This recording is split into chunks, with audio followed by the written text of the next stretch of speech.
Like, I feel like Bear would not be one of those people who, once they get famous, they act like the people who helped them get there mean nothing to them. Oh Like no, Oh, Nick. yes, wonderful people.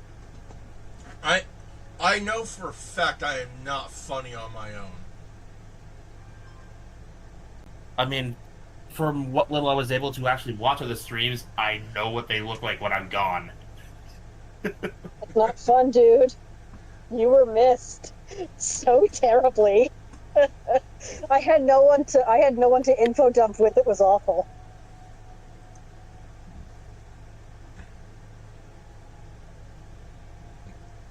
Like, yes, Bear listens to my info dumps, but he doesn't really info dump in turn, which is okay. It's just And sometimes you want to be info dumped. Then and when I do, I have to pause the stream, pause the game to do it. exactly, you can't do it without pausing the game. As much as I've Whereas- tried, my brain is just not wired that way. Whereas Yeah. in my case, typically the information comes off the top of my head. It's just in storage. I have all this useless trivia and no one to share it with. And that was my existence during the move. That sounds like a Twilight Zone episode. The scary door. So, all right, I know neither of you watched The Boys. Yes, you are correct. I do not. I just wanna talk about. I think it's what if superheroes that fucked or superheroes that killed rather than let's talk about this. It's Yes. very much, you know, not in on the joke satire. Do you know what I mean? Yeah. It was written by Garth Ennis, and Garth Ennis does have problems, but that's the book. The show does it a little better. In fact, some characters actually get redemptions and have earned those redemptions. But anyway, there's a character named Sister Sage who her whole grand plan is to incite a world war between humans and supes. For why? All so that she can sit down, be alone, and read. She is literally that guy from the one Twilight Zone episode who had all the time in the world to read all of his books and then his glasses broke. Sucks to be him.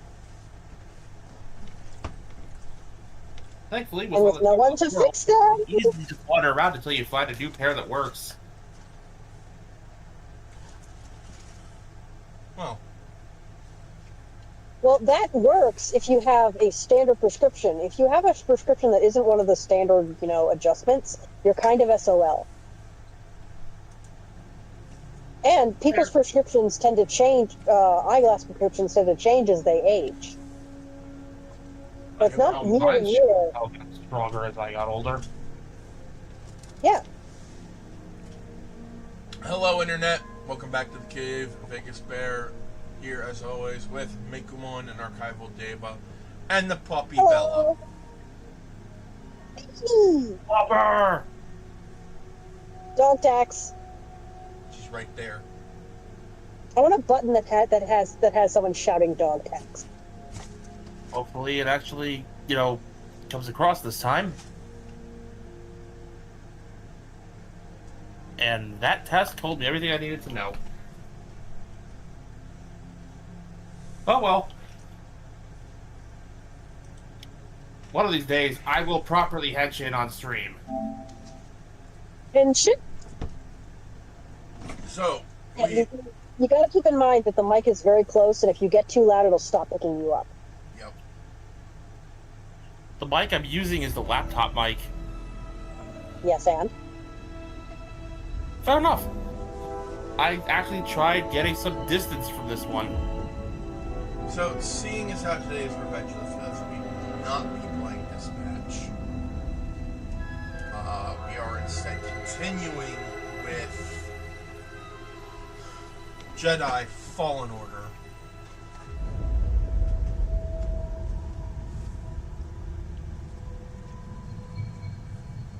what's even funnier is I have a Transformer figure on the way who comes with a lightsaber.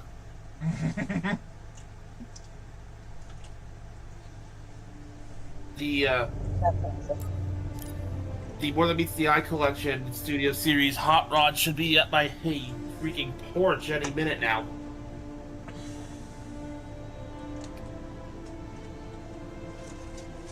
That's very exciting.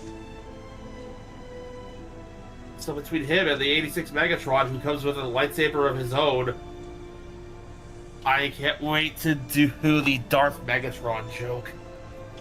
Yes. Also, really quick, did y'all know that the Pokemon region Ore has a Super Sentai team? What? The Ore region's got a Sentai team? Yeah. I did not know this. Yeah, they're the Hexagon brothers. There's 6 of them. And their color and the color of their armor corresponds to the types of their team. I am immediately and intensely upset that I didn't know this before now. Thank you for correcting that mistake. Happy to assist.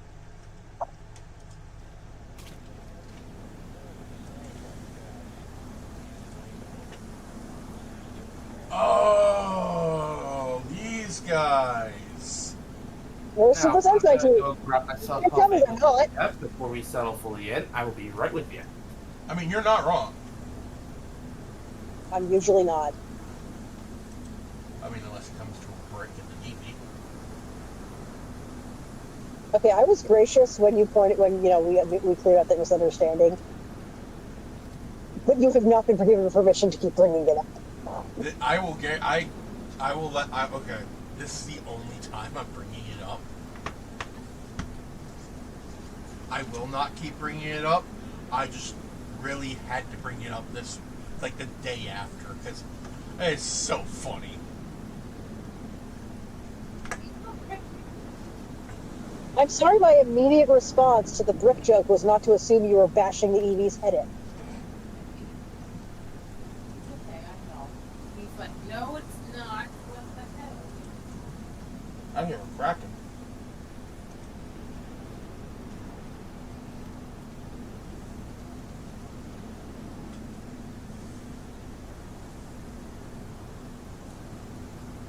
Oh, that's adorable. The Eagle base has a little lobby.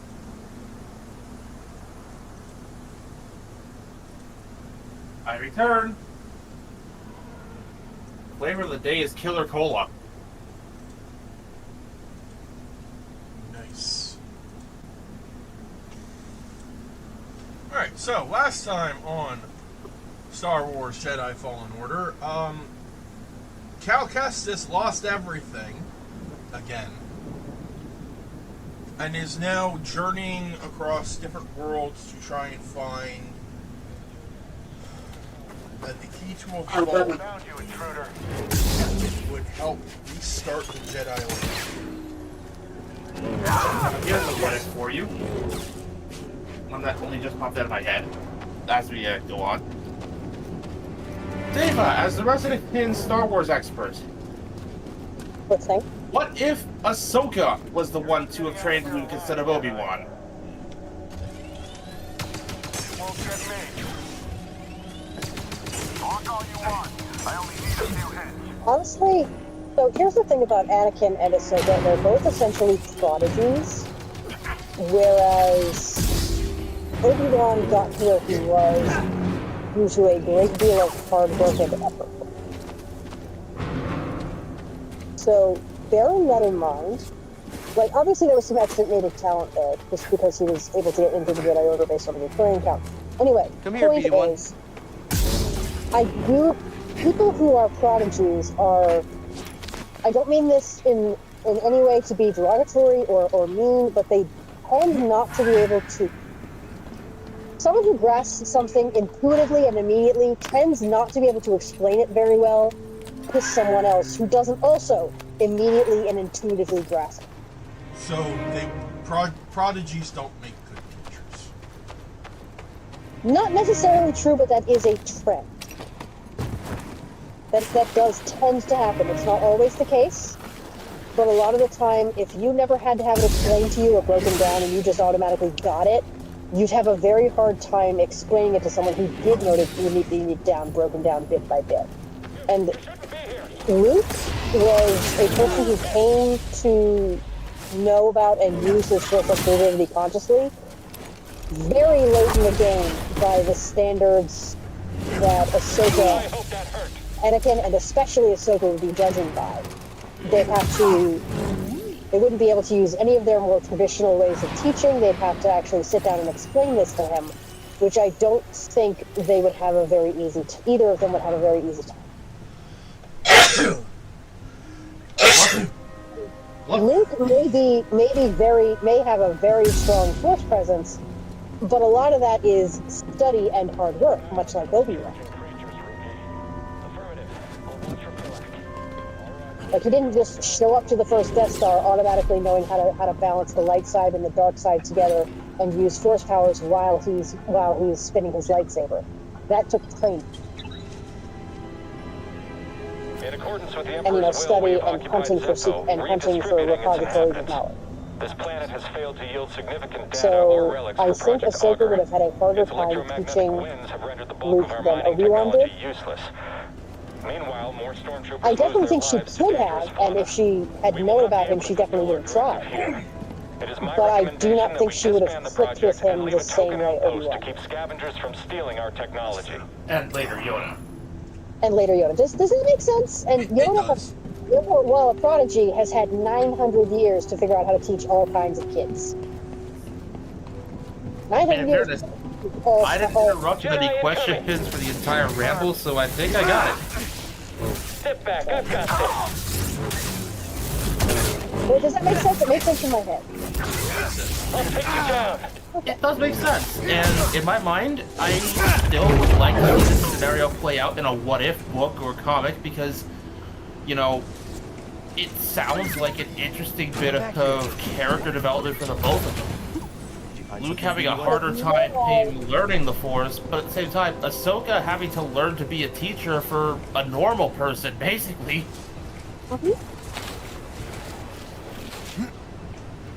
How did I miss that? You were busy listening to us.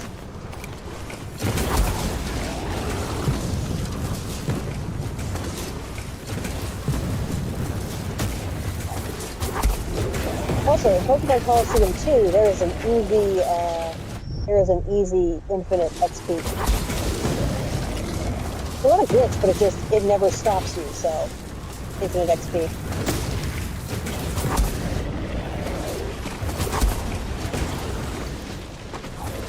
I might have to look into that later. Now that I've got my internet back and I can actually access all my stuff again. Yeah, it has to do with the Super Sentai. The Hexagon Brothers. You can fight them as many times as you like.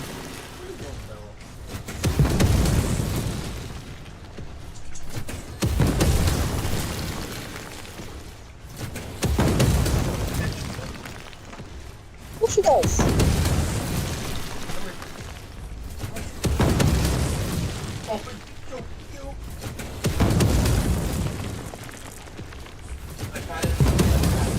Had it in my lap for her to like get up, and she sat there. Aww.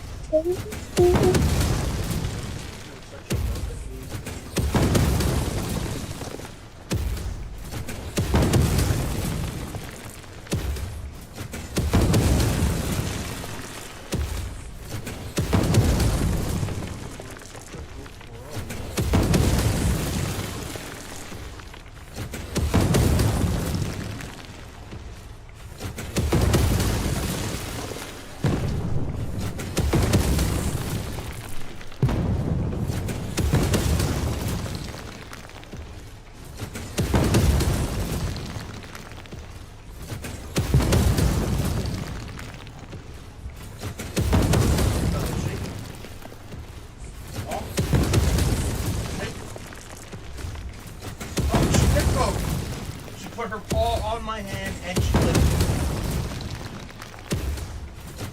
Yeah, she refuses to give up kisses. I need a meme of that immediately on my desk by Monday. Like, Dilla is no shit, only pussies.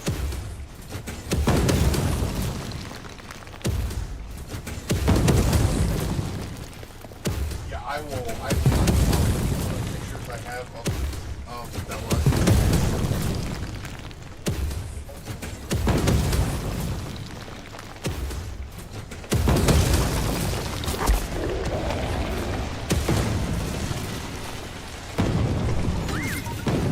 Come back here.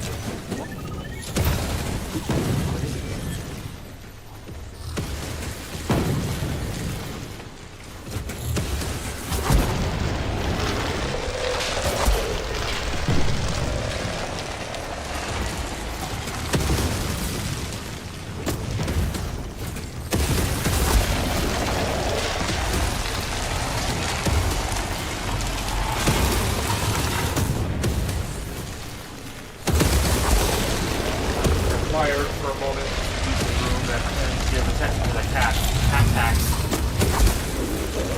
So that's actually showing us the cats, because we mentioned them. I'll give a moment to actually go take the picture then. Maybe it's because I have my door closed. Maybe that's why she's walking around.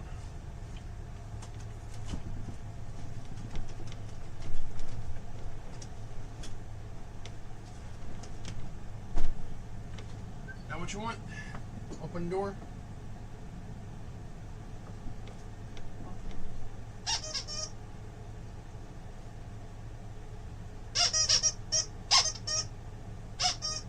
Go get it.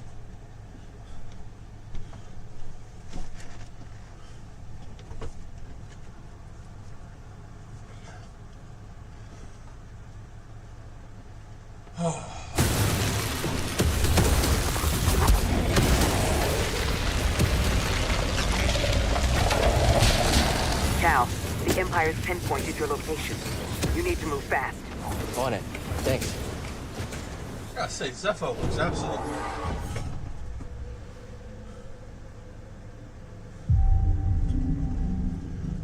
Yeah, I give it to whoever designs these planets. It looks so good.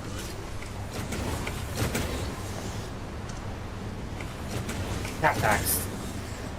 There you go.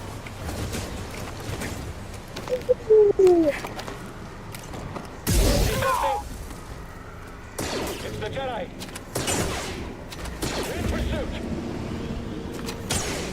No more range backup. This is gonna be tricky. I understand. I can beat you, Jedi.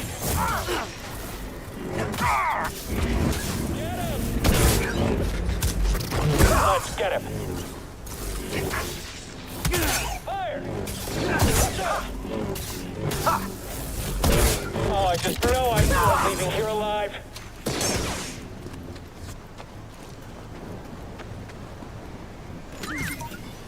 Oh, okay. Is that new one? We got a new paint job for the Mantis. I mean, we're kind of on a color theme at the moment, so let's check it out. We got Starfighter, Mm. Crimson, Evan Hawk, Gold Squadron, Naboo. and the original. And I kind of I want the missed Crimson. everything. Like I missed everything but Gold Squadron. Can we go through them again? Yeah, I kind of want Crimson. It's got Evan Hawk vibes. Alright. We have original, Gold Squadron, Crimson, and Starfighter. Crimson. Crimson. Alright.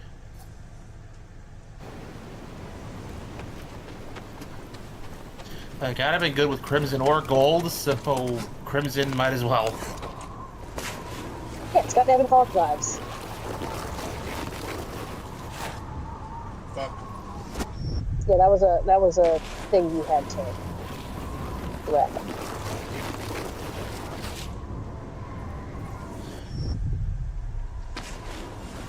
You know, eventually you're going to stop seeing this as your fuck up and view it as just punishment for him not following your instructions properly.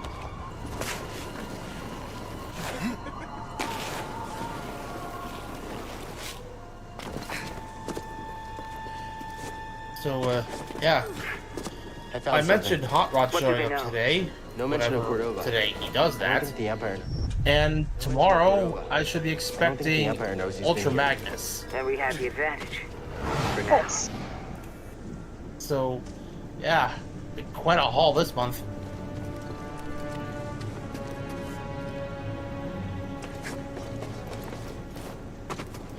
And then in October, there's Armada Jetfire and 86 Cyclonus. This is a waste of time. What is Crane playing at? Impossible that anything Since useful we're bringing is up in Star here. Wars and my expertise is mostly Transformers, I might as well bring up a Transformers thing that has a lot of heavy Star Wars influence. The original movie. Like, I am not kidding when I say the Star Wars influence is plain as day. There are multiple instances of them just straight up using Star Wars sound effects, like for ships taking off. I mean, There are in fairness, lightsaber it's not on really, the planet of Jugbeck as the Decepticons continue firing on Ultra Magnus. I mean, in fairness, the ship taking off sounds were stock sound That's effects interesting. originally. We're on the right track. And then there was something I noticed on my own and had to look into when I was watching Season 3. I'm like, wait a minute. Clearly the laser's firing. Why am I hearing someone shouting no? Turns out, that was indeed Can't get through. straight up ripped from Star Wars. Which the wiki, to my knowledge, has dubbed the C-3PO No Blast. Interesting. There's a storm Because up not only ahead. do you have the Something audio about for it the crippled laser the Empire's firing, equipment. you I can also feel get a something pulling tiny me snippet there, of C-3PO's beyond the storm. voice. Follow it. Let the Force sharpen your instinct. All right. I'll do my best. Just shouting the word no.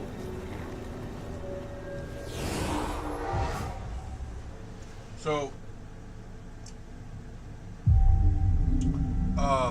there was a scene in the movie that was straight up just from Star Wars. So when Cop is talking to the Dinobots, you see Hot Rod in the back practicing with a droid. I know. Which, depending on the medium you look at, may or may Another one not of be a these. fully sapient Autobot of his own right. We know it simply as a training droid. In certain Marvel comic continuity issues, which may or may not be in continuity with the rest of the series, or even the cartoon, or whatever have you, his name is Timeout, and he's a ruthless drill instructor. One who can dish it but can't take it.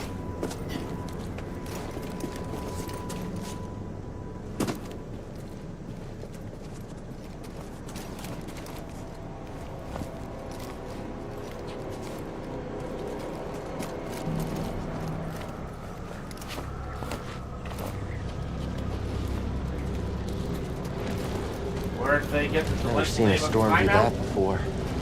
It's literally the only thing the droid said. Yeah, it's incredible. Then again, Hot Rod was attempting to strangle it, so...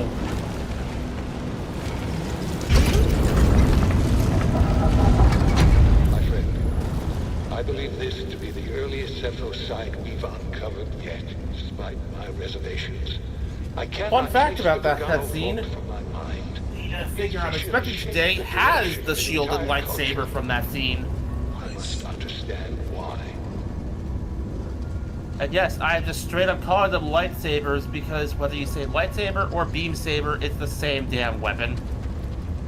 It is still a plasma blade.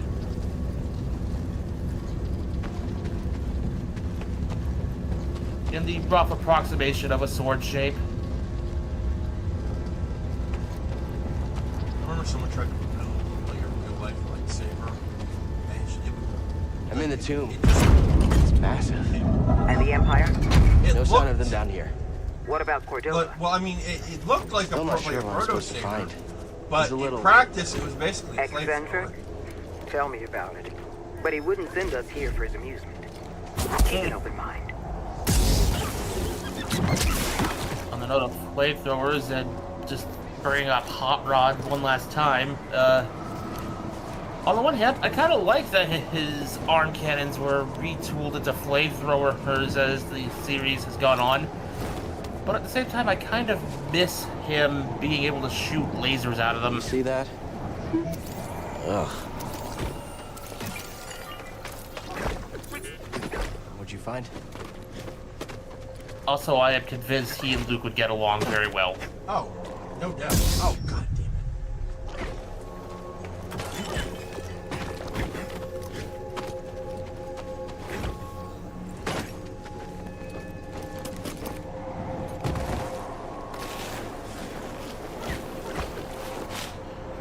They are a similar archetype, being the hero for the hero's journey, after all.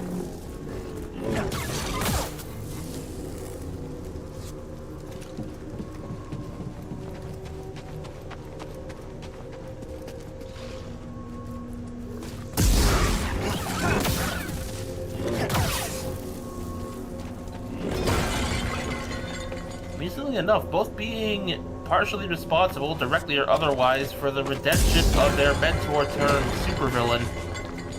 In Hot Rod's case, the zombie Optimus.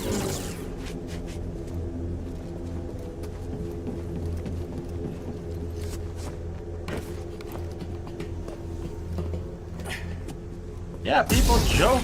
Yeah, he sees an undead Optimus and immediately gives him the Matrix, but the comic consensus is that doing so is what planted Optimus's spark back in his body to begin with.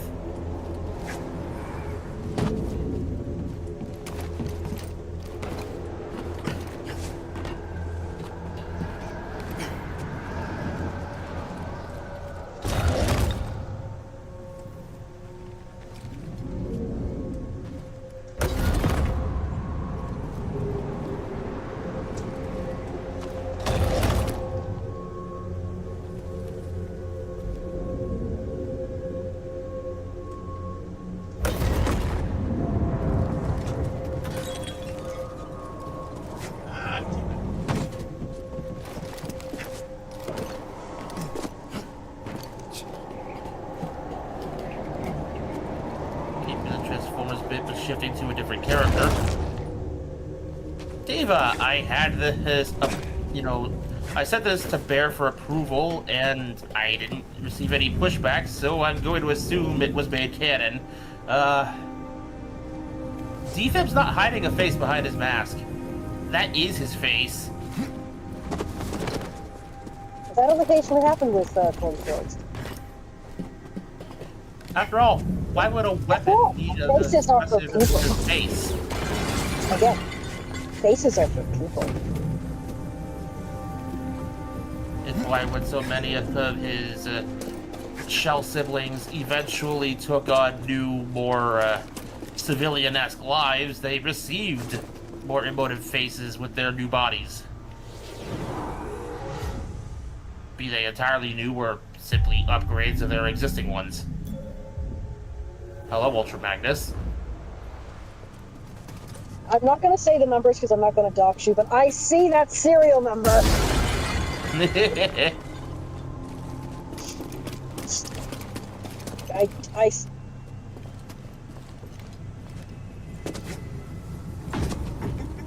I do indeed see what you did there. I'll be honest, it's usually by default called placeholder serial number when I need something to fit the bill. Half before. Plus, for Deviant's model number, it kind of worked.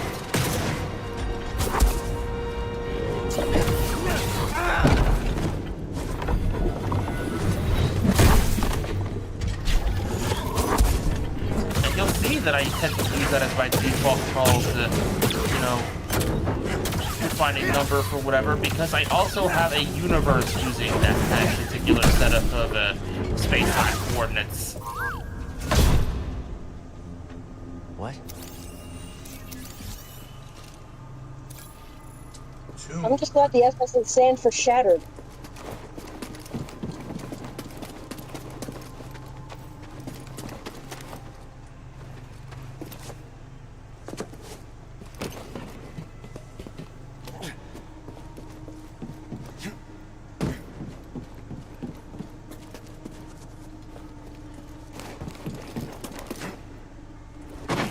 So, yeah, more to the point, one of my other fanfic universes started interacting with a hypothetical batch of Odyssey here, just a non-canon. This is not actually happening in the story, but what if? Yeah. And I do believe I've told you about this fic before, the Fallout Rescue Bots crossover. No, but it sounds vaguely familiar. So, the short version is that one came to me when I got handed the challenge to cross over the last show I had seen at the time. I had the TV on during the early morning, so Rescue Bots Academy was on. And the last video game I had played. I had played a round of Fallout 4 the night prior. So I'm like, well, how exactly am I going to cross these over without it falling into a mess? Short answer, I traumatized the recruits repeatedly. Oh, dear.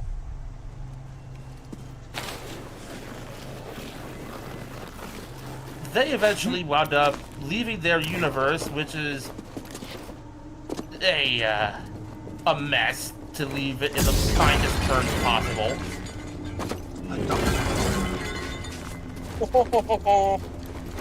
Basically, what if humans ignited World War III after obtaining energon weapons?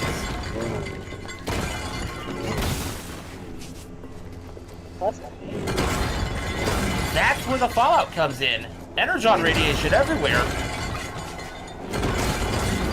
I mean, even kryptonite is radioactive.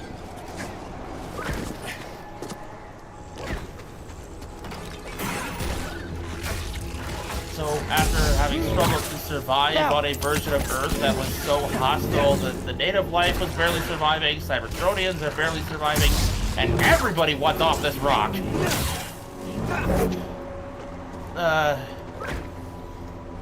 Our recruits got lucky enough to have gotten blipped out of their world and wind up in the Odyssey universe, where they now require a extensive amount of therapy.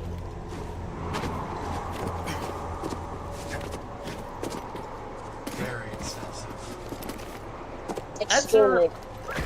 Extremely extensive. Like they will be doing nothing but therapy for the next 7 Vorns. Keeping in mind that a Cybertronian Vorn, their equivalent of a year, is 83 Earth years. This lightsaber can't solve everything.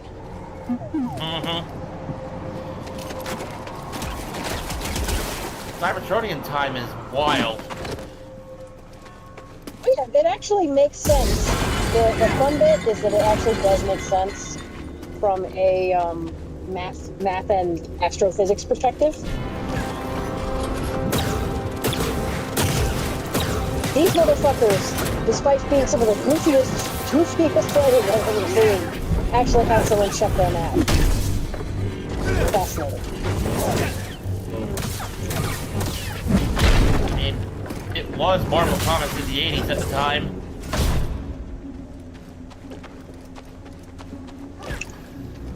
Yeah, I expect goofy Google behavior from Marvel Comics in the 80s. I mean, we got Spider-Man in the black suit teaming up with Gears and basically in a perpetual competition of Stark versus Complaint. I thought Black Suit Spider-Man was the 90s.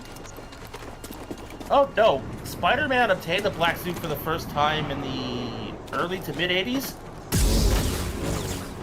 Had it for 6 months. The initial backlash of his debut of the black suit caught up to Marvel because, you know, snail mail. And once they finally published the comic revealing the origin of the suit, how he got it on Battle World, they got rid of it. Yeah, they didn't want to have to keep drawing. One artist didn't want to keep drawing it.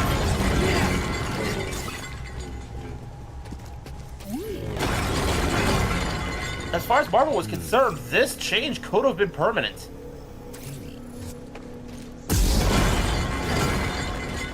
I kind of like the red and blue better. Yeah. It feels more As shiny. it was originally introduced in the comics, which, keep in mind, they didn't do any of that emotional manipulation bullshit that had later symbiotes thanks to the 90s cartoon did. Like, the original version of the black suit was just a super advanced suit. It responded to his thoughts so he could change his appearance at will. And it gave him organic webbing and, most importantly, pockets.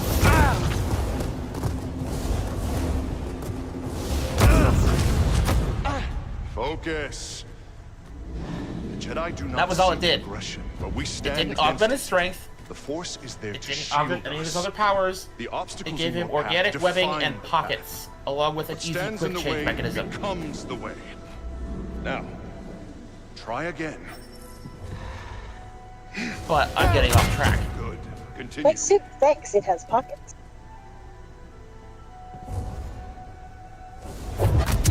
Faster now. Complete the test. Yeah, enter a displays version of Defib from another universe. Comes the way. This is another aligned continuity Defib, but his universe is closer to the border with the RX cluster. So things in his universe tend to have a more evergreen, leaning towards Armada kind of visual style. As the Rescue Bots Academy cartoon leaned into the evergreen designs. Well, at this point, the evergreen ones are the base designs from which all others deviate. What I'm getting Right, at is, like, Take a if you look at the long Rescue detail Bots of this cartoons, original and Academy, you're gonna The notice that they distinctive have a striations. slightly different aesthetic can in only robot be a mode Roshan compared tree to from the Kashyyyk. Prime guys, in that the Rescue It's Bots time to figures tend to call on lean our old closer to friend. the evergreen G1 style. If the Zepho had contact with Kashyyyk, there is a I good chance know this is going to Chieftain come as a Tarful shock will to know you, about it. Megamon, but I have in fact not watched the Transformers Care Bears edition, 1 or 2. Fair enough. Well, I know what we're doing for movie night. So yeah, I have no idea what you're on about. Sorry. Yeah, simply put, different art style. Look much closer to G1. Yeah, I did get that bit. So, I take in it. the case of this Defib, the art style leans closer to Armada.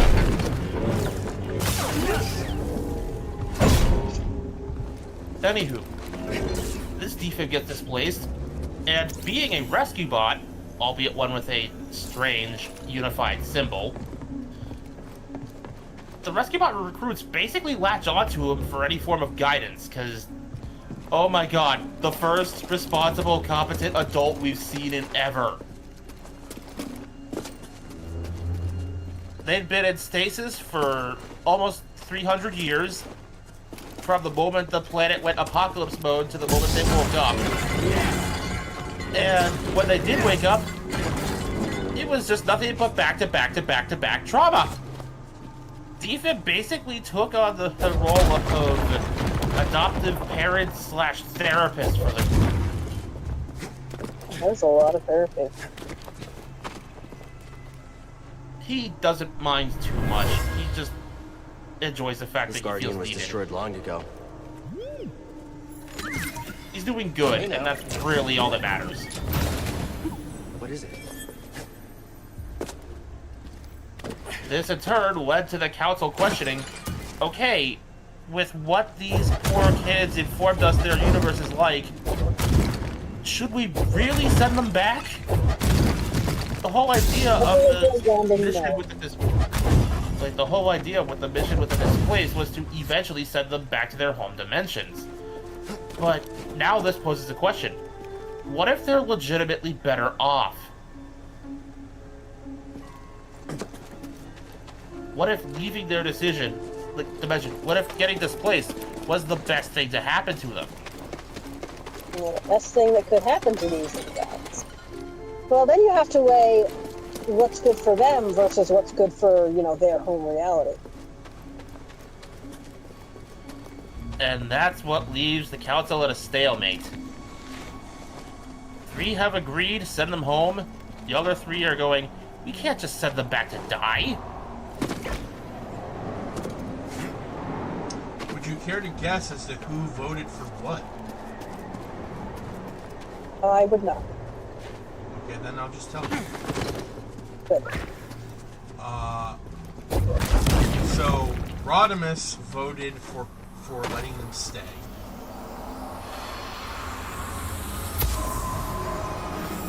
The Zepho crafted this artifact as an offering to Ultramagnus the wind. voted It was for destroyed sending them intentionally back. for some reason. Which he admits he doesn't like the idea of sending them to potentially their demise, but it's for the principle of keeping the dimensional boundaries, intact and not imploding. Metalhawk, the leader of the neutrals and also one of their council representatives,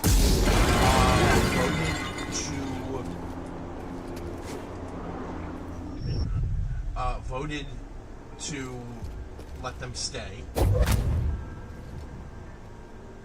which came as a bit of a shock.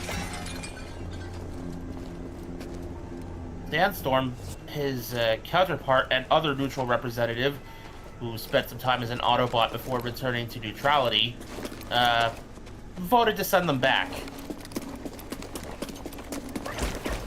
He has not given a stated reason yet, but I will ask him.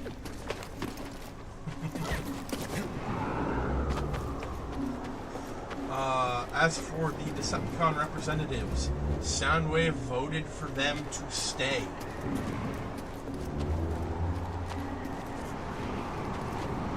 I like to imagine, being a single father of multiple mini-cons, he has a soft spot in his heart for smaller bots. I mean, most players do. And,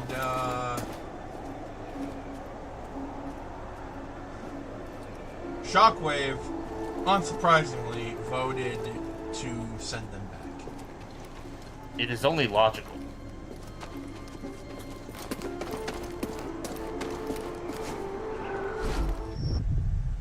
So how am I supposed to get across? Am I supposed to get across?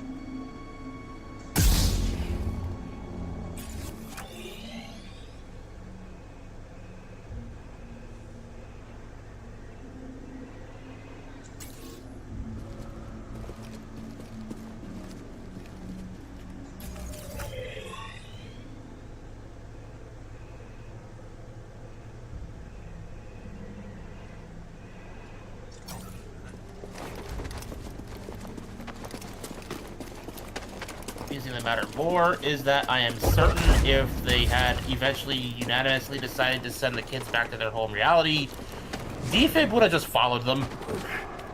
Yeah. I did It's it. actually adorable.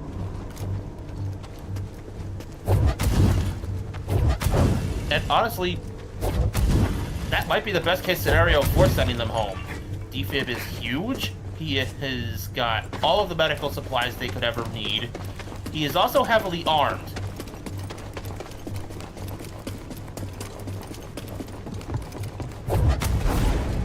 You've basically got like,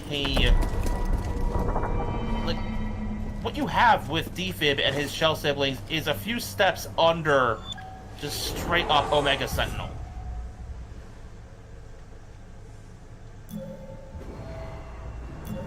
In terms of raw power.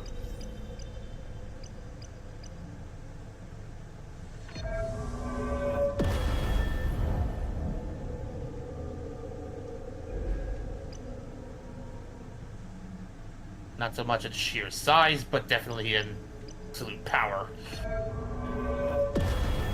I have said before, Defib would not be able to best Megatron in combat, but he would absolutely give Megs a hard time. He would force Megatron to put in effort.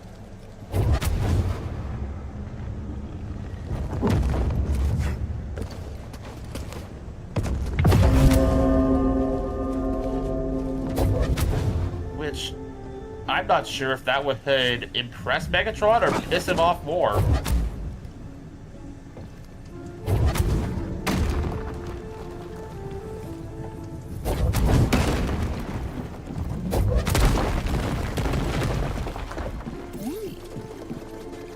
What you got, BB?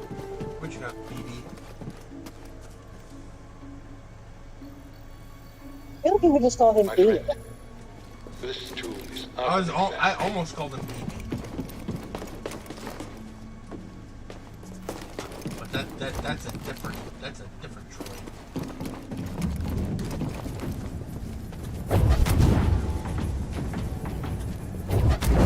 Getting a bit closer back to the topic at hand, but still being on the track that I'm on. I once was asked to participate in a little thought experiment here of what if the Transformers as we know them wound up in the Star Wars galaxy?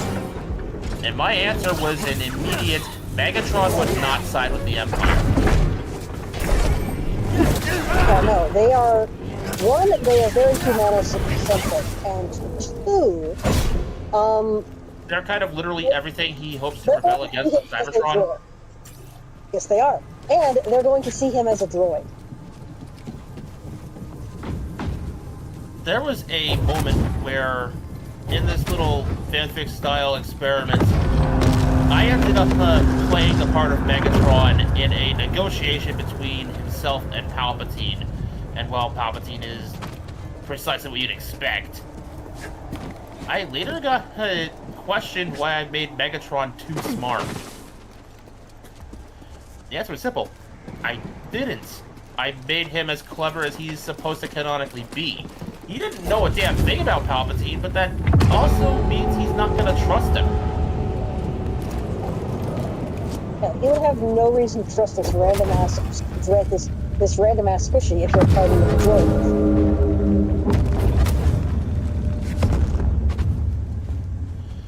Like, Megatron's in a strange galaxy where he has to negotiate with its current rulership for resources to keep his troops fed. He's going to play ball only long enough to make sure his troops have what they need to strike out, and then strike out. Oh, cool. You guys have energy sources we can turn into Energon? If there's a way I can get it without having to waste energy fighting you lot, then sure, that's about the smartest thing I could do. Naturally, I wrote Megatron with David Kay's voice. Because when you want a smooth, intelligent Megatron, that's where you go. We have another skin for BD1. Bombgrass.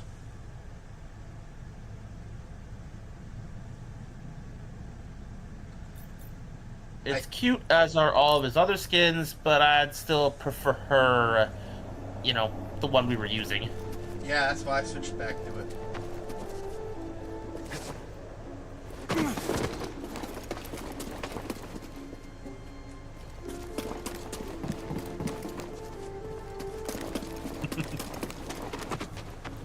Also, Dave, you are muted. This is an observation. I don't know if you did that on purpose or not.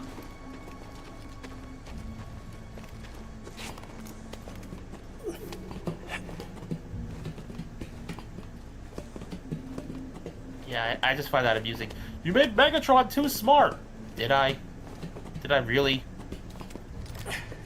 The Megatron I was writing may have been intended to sound like he was voiced by David Kay, but he's supposed to be a blend of two of the smartest Megatrons we had at the time. Beast Wars and Animated.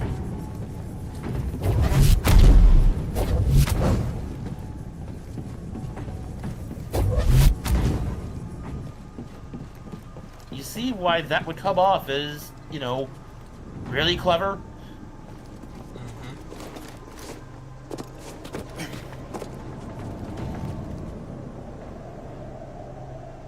Meanwhile, over on the Autobots side, we have a pre-Optimus Prime Autobot faction. Orion Pax is present.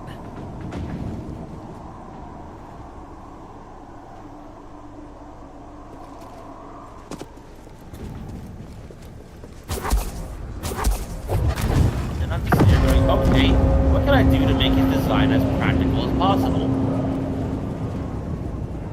He was a data clerk, a librarian, so naturally he'd have to have some form of translation software for, you know, works of literature not Cybertronian.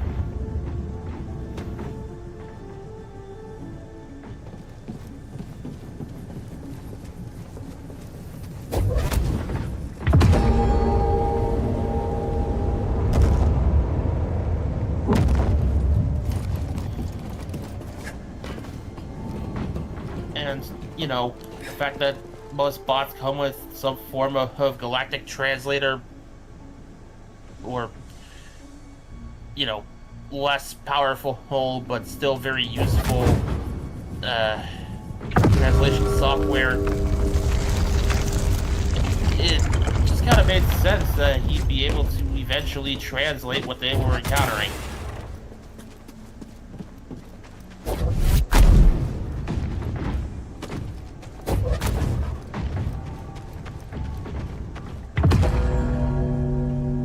Now, here's the question. Who would vibe with Obi-Wan more? Optimus Prime or Cup?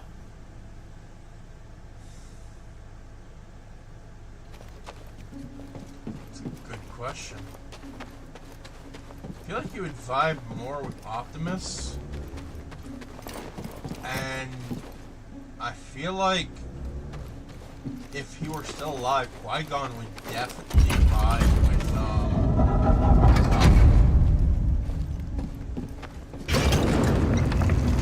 What did you find? The Zephyr went to Kashyyyk. Cordova mentioned someone named Tarful. Yeah, I can see it. A Wookiee chieftain. They were old friends. Think he's still around? There's only there's one a way to way find out. ages.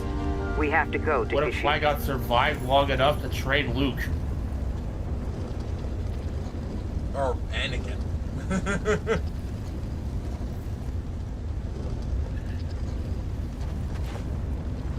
On the note of alternate trainers for Anakin, I found one that actually gave me a good chuckle until I got into it and saw, you know, how this would actually go.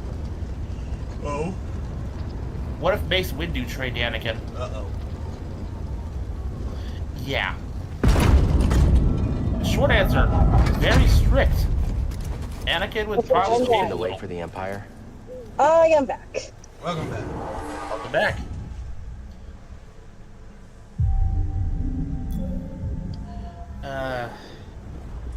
I've since moved back to Star Wars stuff proper because, you know, it's right in front of me. And I was mentioning a YouTube video I had stumbled across that was another what if so-and-so trained so-and-so video. In this case, it was what if Mace Windu trained Anakin. Let's keep up.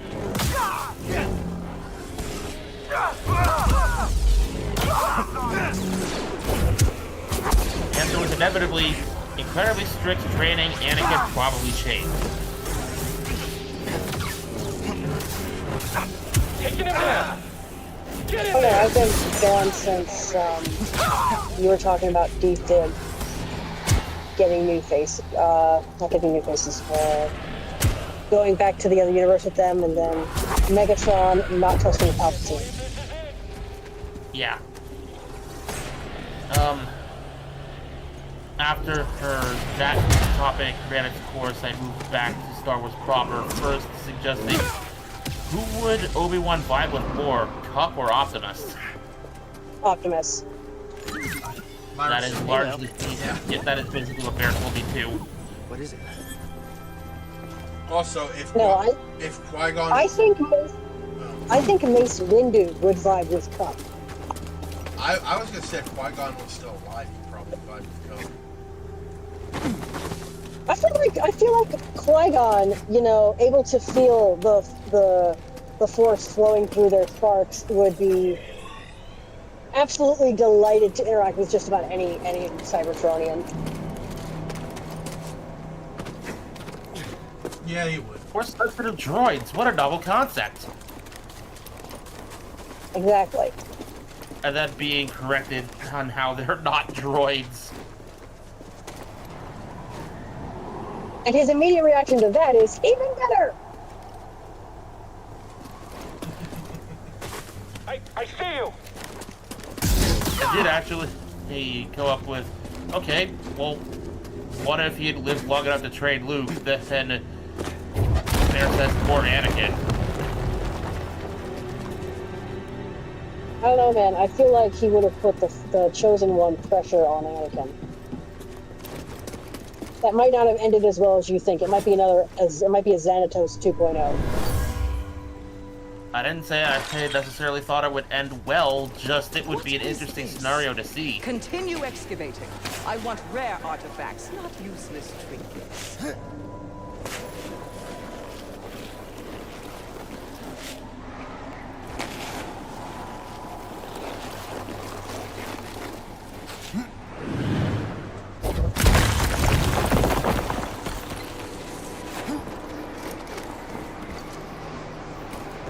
Depending on what point in his life we do this, I can see earlier, not quite dark side yet, Anakin vibing with Hot Rod, the same way I can see Luke doing the same. I jumped too early.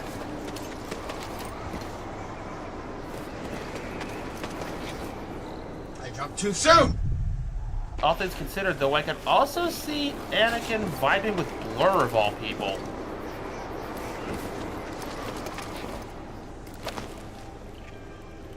I can kind of see it too. One of the fastest racers and pilots alive.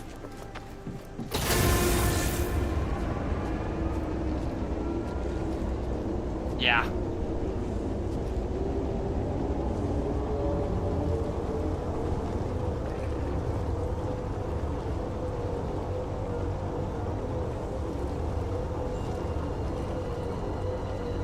As Vader, I could see him just deliberately crushing parts of Starscream to vent frustration.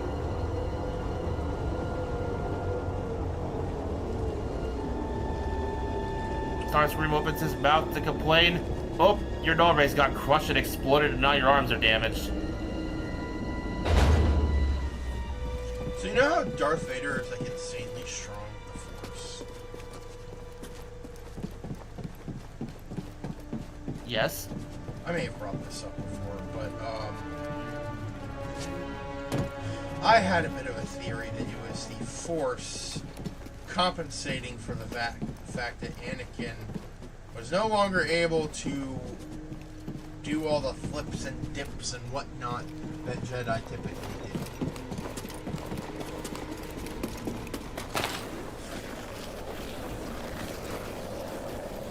So, to compensate for the lack of agility, the Force just made him extremely strong. Which is why in Rebels, when it takes a Jedi and a Padawan struggling to throw a AT-ST at Vader, Vader just effortlessly holds it up one-handed.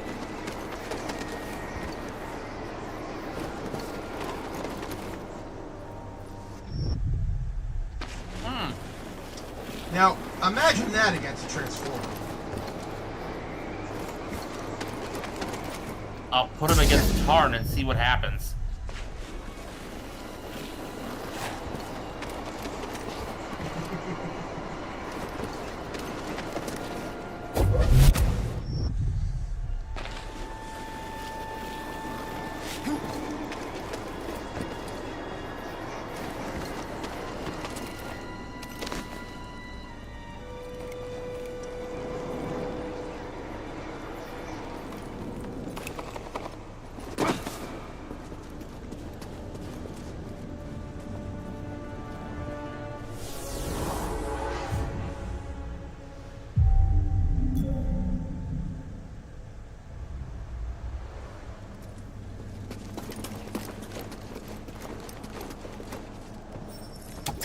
locked. What's this locked from the other side? They're always locked from the other side. Oh shit! You know, I just thought of another bot I could see Mace with you actually vibing with. Get Michael Ironside to play Ultra Magnus and you might have something.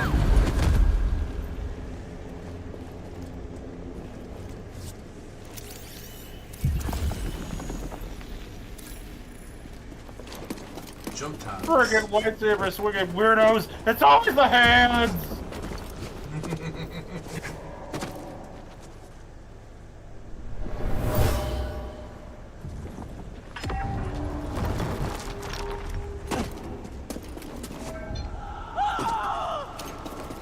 An Imperial officer was trying to hide a relic down here. If there were any was a Autobots I cave-in. could see most of the Being clones trapped and vibing with, escaped. it's Warpath.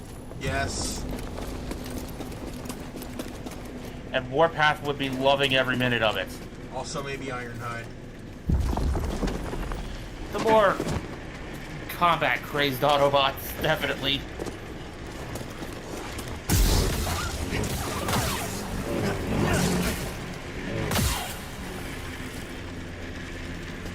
I feel like they would love hearing.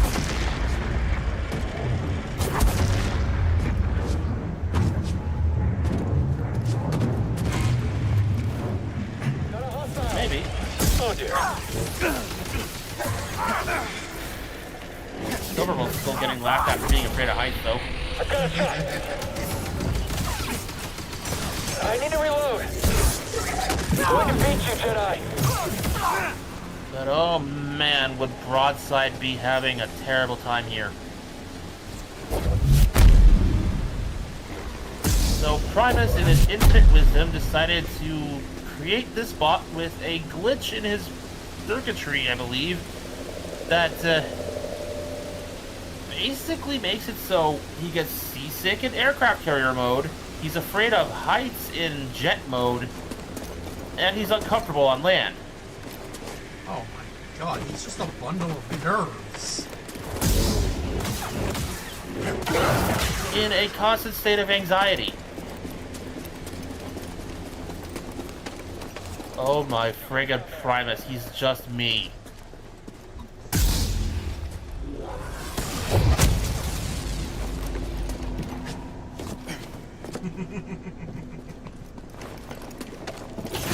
Seer, I'm under an Imperial dig site. It got a lot further than we thought. We can't worry What about it's worth, that now. though, The Empire's Broadside identified the paid, exit took Jedi a from shine to Raqqa. the aerial bots They're and searching gets for the along with Mantis them as we very speak. well. Can't you move the Mantis? It's too risky to start the engine. Its power discharge will draw their attention immediately. I'll be back as fast as I can.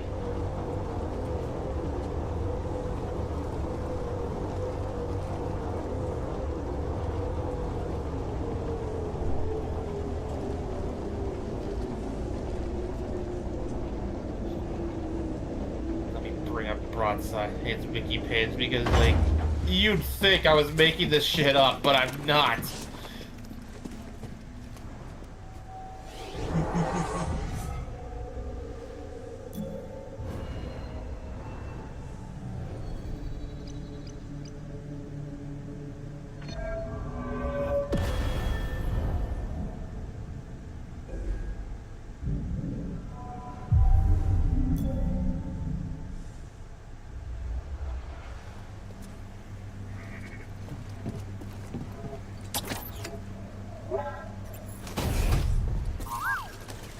Alright, here we go. Find something? Broadside is a huge loser. He's the forgotten Autobot triple changer who can convert into two vehicle forms, a jet of various sizes, and an aircraft carrier mode, for which he Cal, we've becomes got an a even Walker huger firing on loser him, by and our expanding to weapons are down. 1,200 feet. Is that him?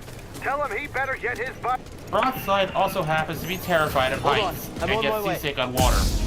For some reason, he's pretty irritable all the time. His life must suck.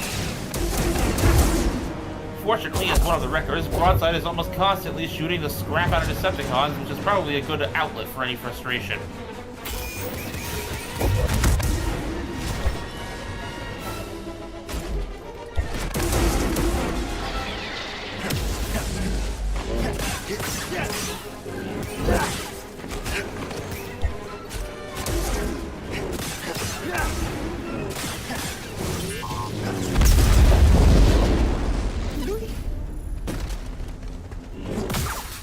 Dude took out Devastator in one of the worst episodes of the show in the most metal way possible, though.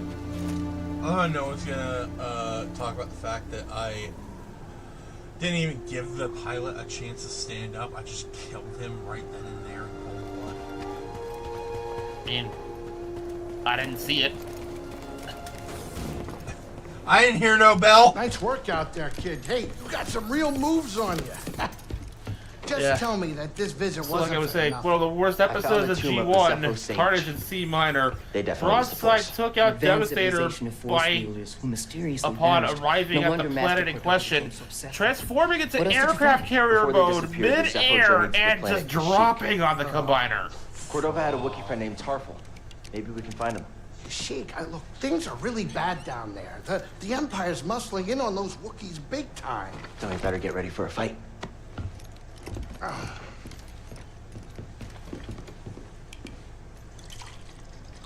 I think this lifestyle suits you.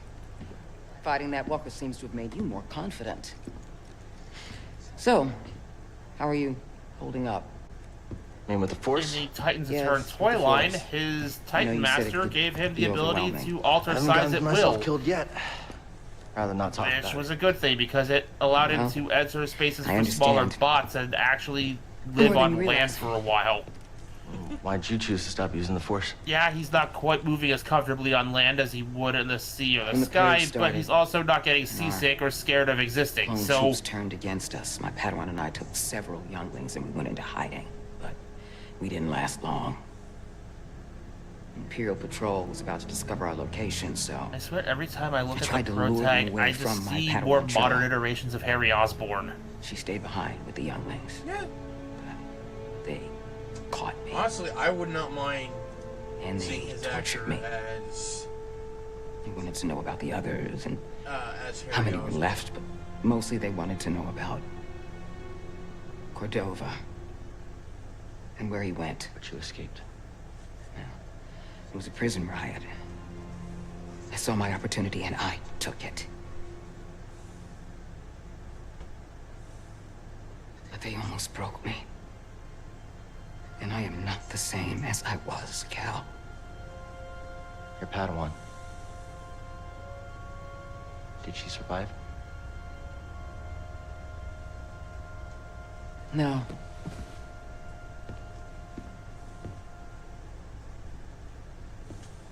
But that's why we can't give up. Come here, you. We can't let the sacrifice of those closest to us Really, be Jasper, for nothing. you know better by now.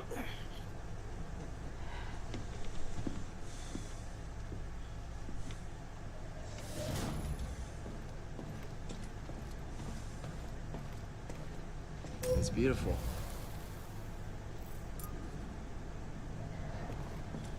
Alright. I got grace with a cat visit.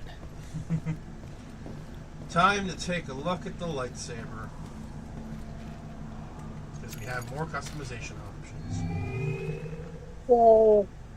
We're still stuck to the same three colors. That will not change for a good while. For emitters, we have Jero Tapal, the Megiddo campaign, the Umbaran campaign,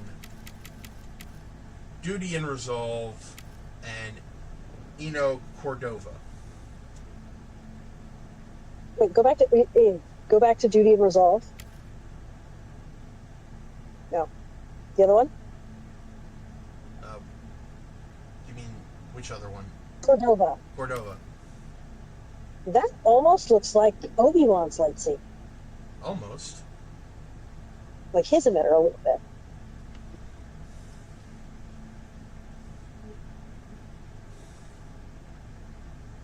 Should I stick with Jaro Tapal? Yeah. Alright. Switch.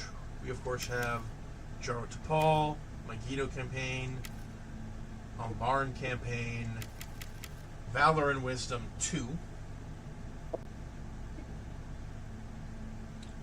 And then Duty and Resolve. I think Valor and Wisdom.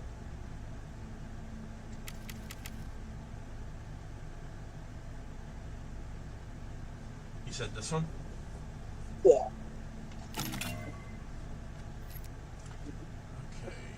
Sleeve.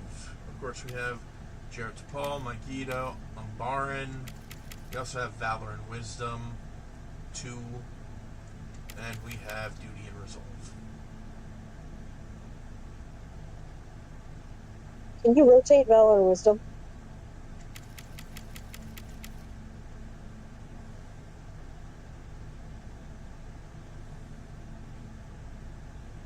It looks like those raggedy ends.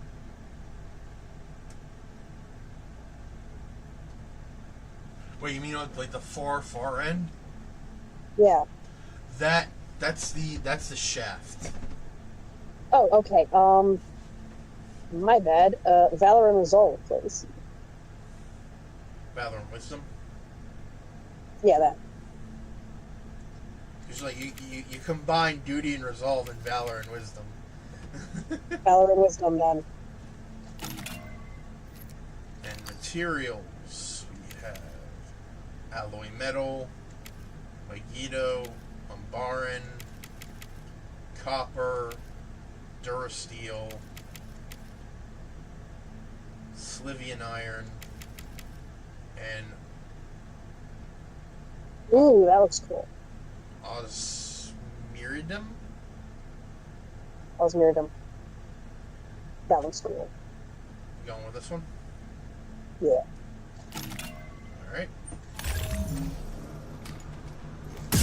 I imagine we're sticking with the orange blade. You imagine correctly.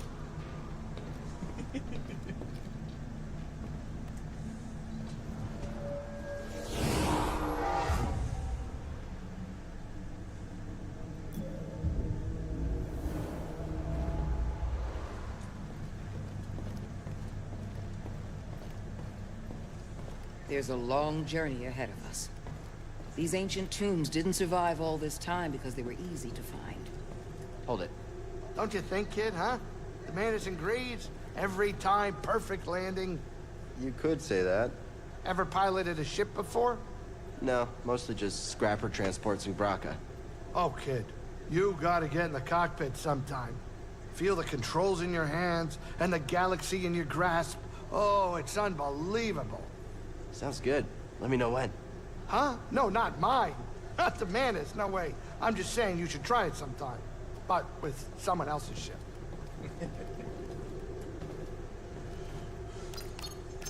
Let's plot a course.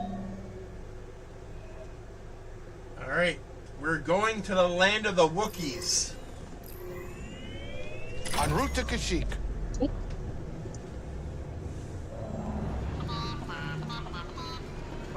But what is that thing saying? I don't know why people have droids. They say no one Tell that to alive him. has ventured down to the actual Yeah, forest for understand. itself and lived to tell the Again? tale. Look, I didn't mean I thought we anything were by it. describing Kashyyyk, not the Wookiees. Droids just freak me out. Aren't they the same thing? What doesn't? Okay, You so sound like Kashyyyk, an the imp. trees are They so deactivate droids just huge because they can. that the That entire makes him Wookiee one of civilization us. lives in the upper Tough branches. break. I The take it back. Shadowlands You're are the all right, lower buddy. branches, and then the forest floor is essentially the underworld. Sit down, kid. It's time to land. Miles Down down. in the underworld. Down in the underworld. What about that scene in the third movie? Okay, Tell me we're not running Kashyyyk that does have blockade. oceans. Only as a last resort. I've rigged the Mantis' transponder to transmit Imperial signals. Hey, Grease, Yeah, keep your power signature low But and act those like we were, belong. just like Braca. those wide open spaces were I don't essentially need another set settled of hands. later. Just please keep your eye on the scanner, All right. please. All right. All right. Okay. because the Wookiees I don't see anything. evolved into an intelligent species among the Preoccupied with upper something on the branches. ground. We're clear. Be right back. They were not sentient the last time they were true, so to speak.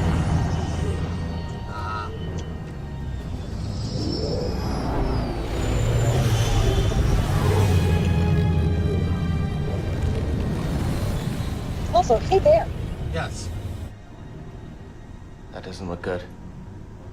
The Empire is I'm going to give you devouring 4 Kashyyyk for options, its and you're going to natural tell me resources. which is the first Pokemon. Wookiees have been enslaved All right?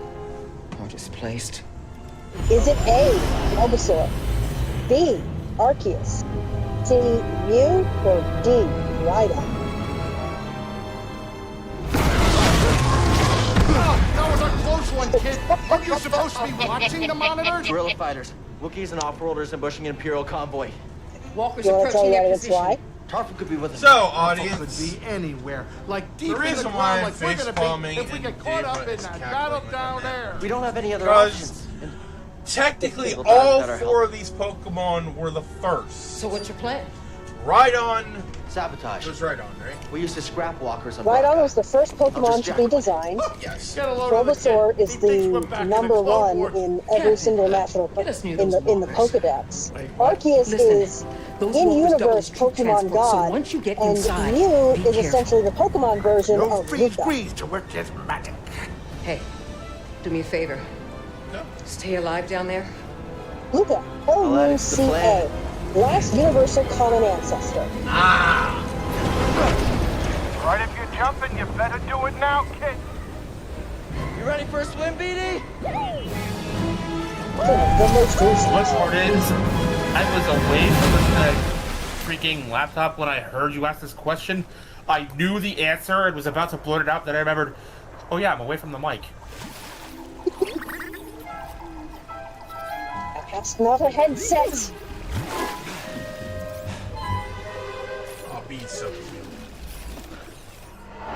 I love the fact that you can swim. You can swim. You ready to do this? He was head level with the prototype when Earth was neck deep in water.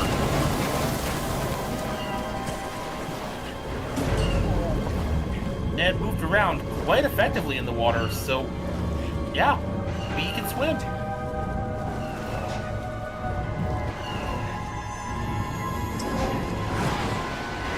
I love this. I love that the fucking giant metal candles are covered in Vegetation. Maybe we can get up there. vegetation. And they're just walking through the water.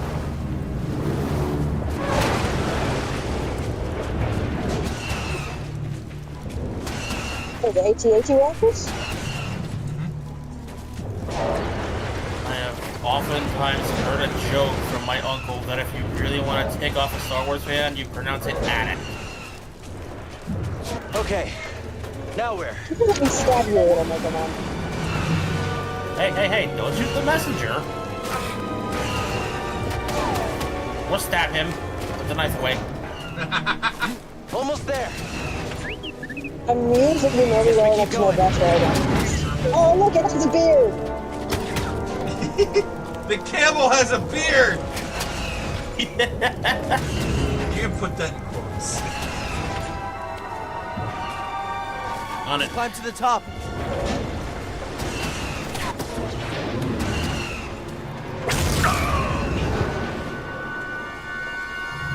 Here we go. I always wanted to see inside of these things. So if B has green lights on his little head, does that make him a neutral?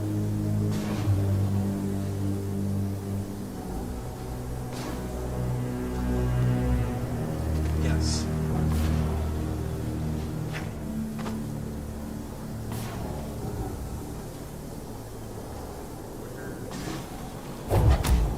Where do I actually go? And quoted. Thank you. Yes.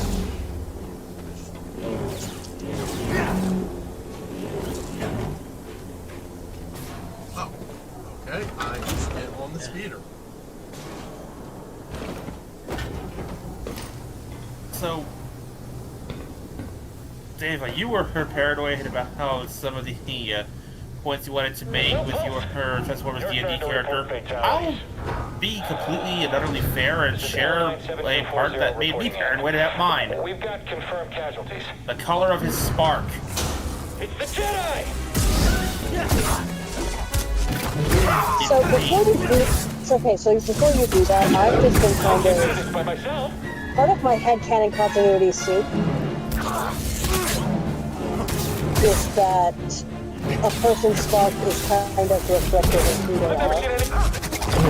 Like Optimus' spark is this pretty sort of iridescent mix of red and blue shot through with gold. I can see that, yeah. And then Megatron's with purple, with a little black in there with the dark energon corruption. Badly damaged. We're at 70% integrity and falling.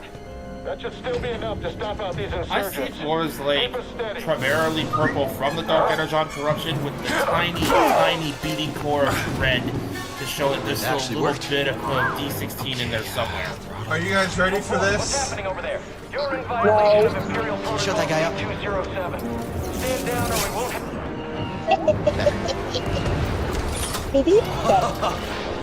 Let's do this. We are piloting That's a a lot of walker. Yes. An ATS-2. Not this one. Oh, I thought you got a smaller one. No, The little two. No, I got the camera.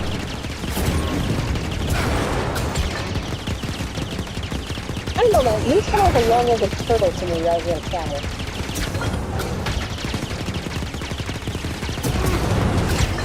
So that fires the cannons.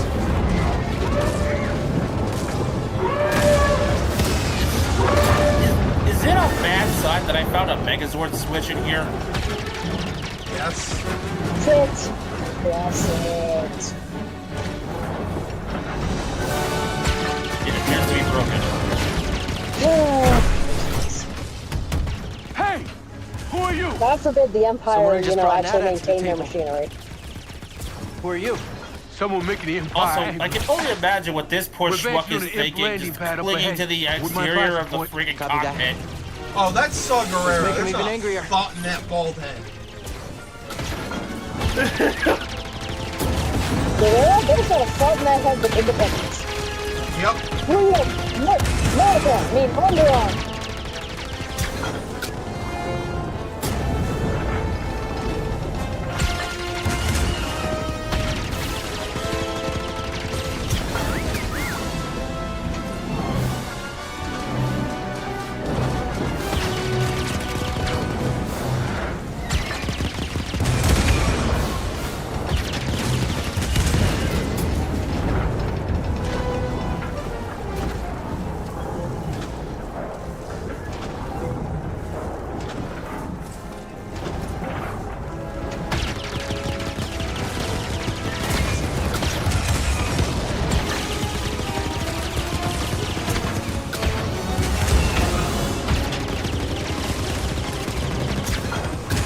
We have to protect the guerrilla fighters.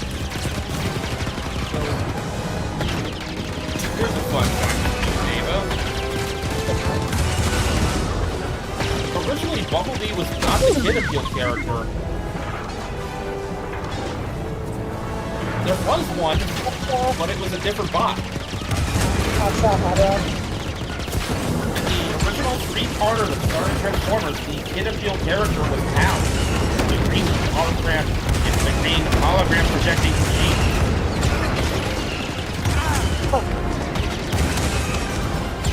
And his personality is like tailor-made to fit this role. He practically fell in love with the planet upon first exploring it. His holograms allowed him to effectively create false drivers amongst humans and study how we, do everything. Especially a precursor to the Hollow Matter avatars. Brace yourself, BD! He's even got this soft-spoken and pleasant demeanor about him. Bumblebee was just chosen because his toy was cheaper and his character design more marketable, making him easier to get a hold of.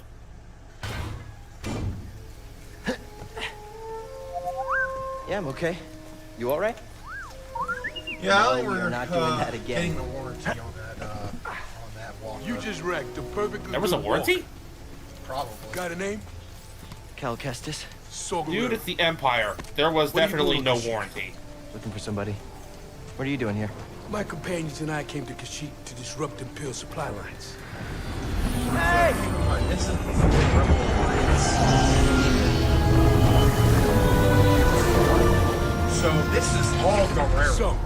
were you looking for? A Wookiee chieftain named Tarful. Remain convinced that the Empire never actually bothered maintaining its stuff from the get-go. He's a freedom fighter? He's the freedom fighter. A symbol of the Wookiee resistance. Striking at the Empire from the Shadowlands. Seer, Grease, this is Saul. How you doing?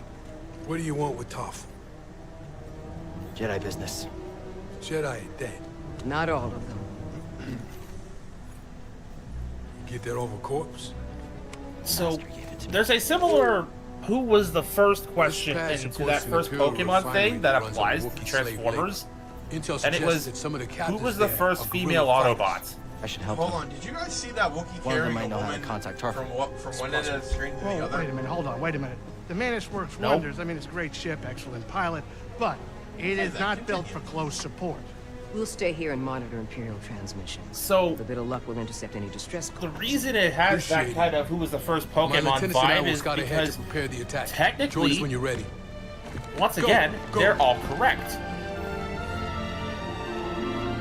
The female Autobots we meet in Season 2's The Search for Alpha Trion debuted first, but RC entered production with the movie before that episode was in production. They were basically working on the movie practically since More Than Meets the Eye Part 3 debuted. Damn. That's how long that movie was in production. It took them 2 years.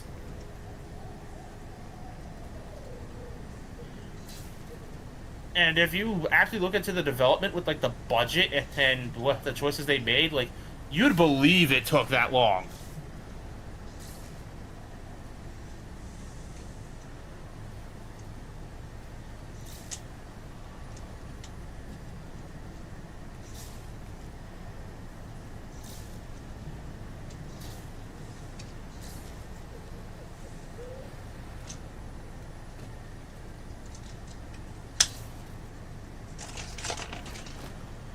All right. Glad you're all right. Yeah, good to see you too. This place is a dump. Your plan worked. And now you want to follow Saul?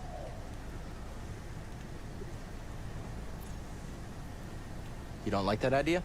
I'm concerned you're jumping from one risk to the next. Wait, what? I fly my ship in the middle of a battlefield, and now we're talking about risks? Why didn't you stop me? My job is to guide you on your path, not choose it for you. So here's my advice. The Empire's overtaken hundreds of worlds. There's a reason Saul chose Kashyyyk. Saul's goals may not be the same as ours. We should be careful. Thanks. I'll keep that in mind. She's right. So, while Saul may be good intention, he he can definitely be a problem.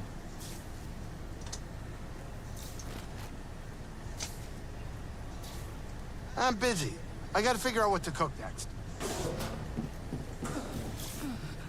She's in no condition to fight. You're right. There's no time. Stay strong until we get back. Hey, Gunk Droid.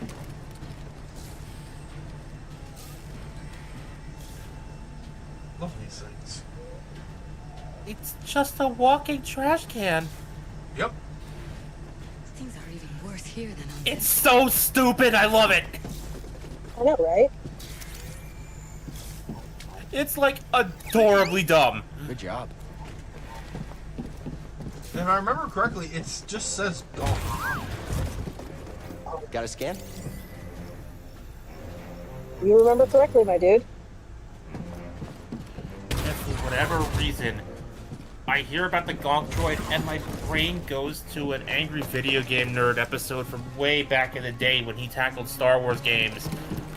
And the set piece for the episode was that he developed his own beer droid to give him beer when he's gaming. It goes beer. He would proceed to fire the bottles at him at the end of the episode. That's actually gross. Looks like a technician's bench.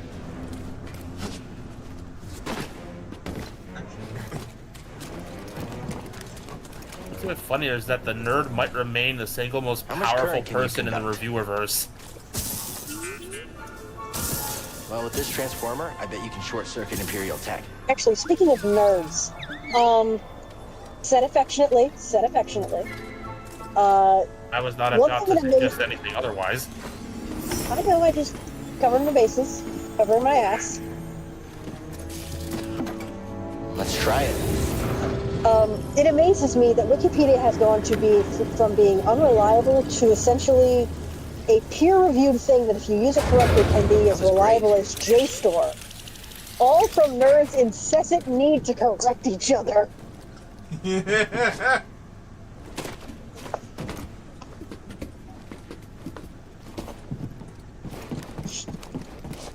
Like, if someone vandalizes the page, it tends to get corrected back within a matter of minutes.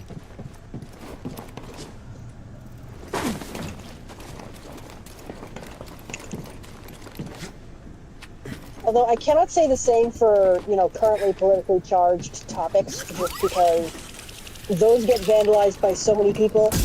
Occasionally, there are more people vandalizing it than there are trying to keep it correct and revert it to original versions, that it ends up just displaying incorrect information that's political propaganda.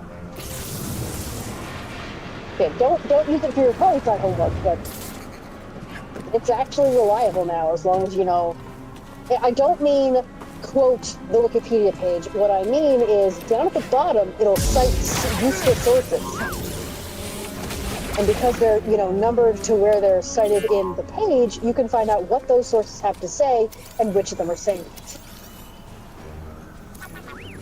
Thanks for the help. Wikipedia is essentially an abstract for more, esoteric stuff now, which is really cool. Over here.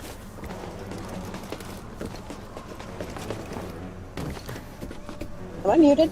Nope. Alright, nobody said anything, and I was worried I'd said something dumb. No, you're fine. Imperial Sap Refinery. Okay. I was a little distracted posting a thing to the toy room. Nothing good. I was trying not to They fall refined the to sap death. into a powerful compound, and they rushed it to expand production.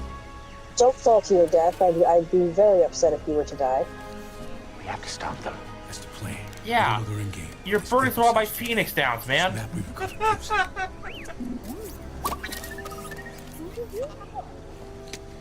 Here you go, bud. Eventually, I'm gonna have to move on to the max revives. We use those cutters to create a distraction, while you take your lightsaber and free the Wookiees inside. I don't know, but I'll have to start trying if it gets to that. Like, I don't want to have to test that. You hear that? Said he needs my Oh, help. I'm half convinced the revives and max revives are just containers for a type of smelling salt.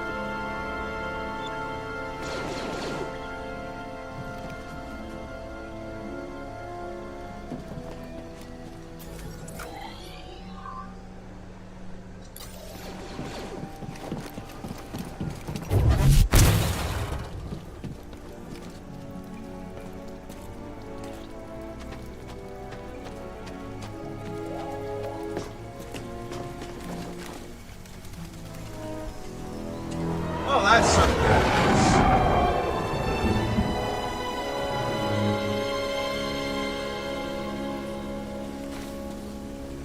So, I was once asked, Unicron versus the Death Star, who wins? And my answer is a simple, it depends on the iteration of Unicron.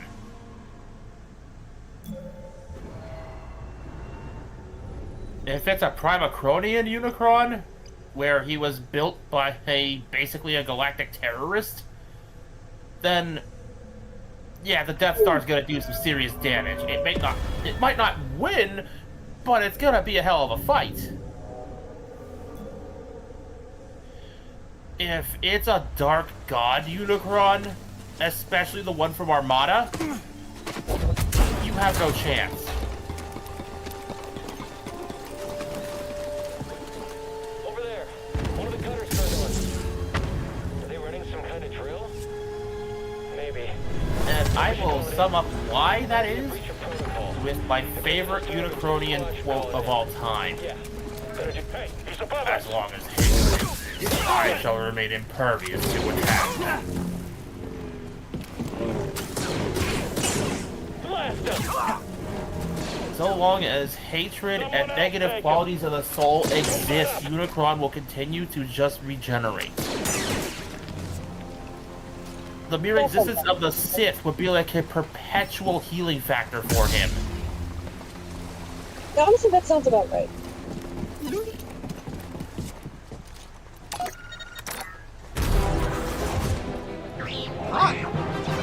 Attention all units. We've lost contact with our troops stationed at cargo pad 119 Greg. Located a hostile. So that's an R whatever droid.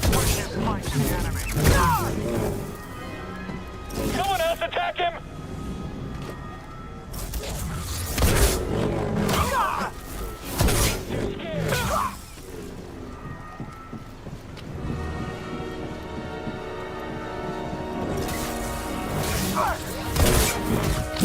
Don't scare me!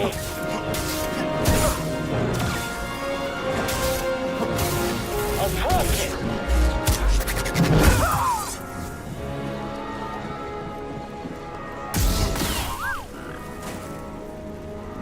What's that? Well, I feel bad. I didn't even actually let me hit him. Watch out! Fuck me. A Jedi. This is what I've trained for. You got perched, sure. What now? These guys are trained specifically You are weak. to hunt Jedi. Hey.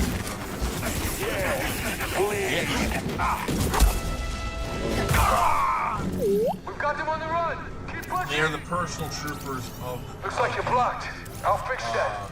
Never seen a trooper like that before. You gotta get these Wookiees out of lockup. Keep moving, Jedi. Vents open. Go.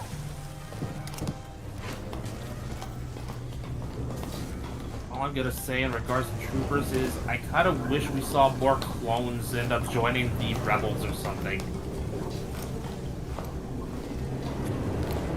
Like, we know eventually a handful of them actually did take out those control chip things and effectively regain their autonomy.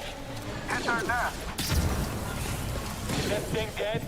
Imagine what that kind of combat experience would do for the rebels. Pursuing the enemy.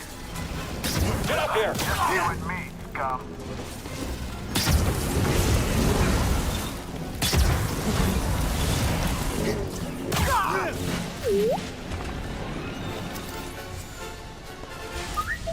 Thanks, BD1.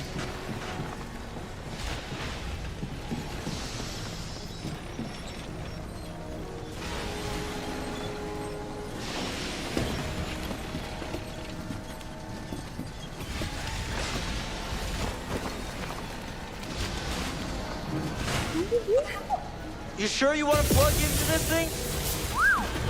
Okay.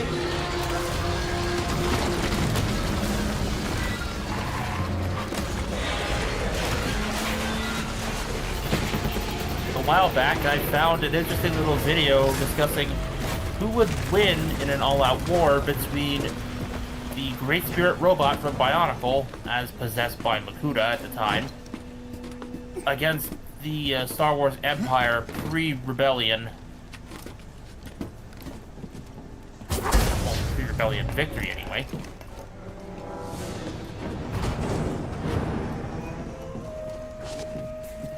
And, yeah, the answer was heavily dependent on if they could get a very specific weapon to work. Otherwise, Makuta would just steamroll them.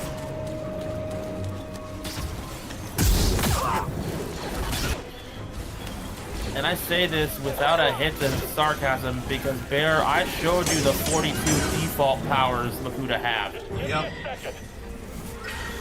The Great Spirit robot adds additional powers on top of that basically border on reality warping.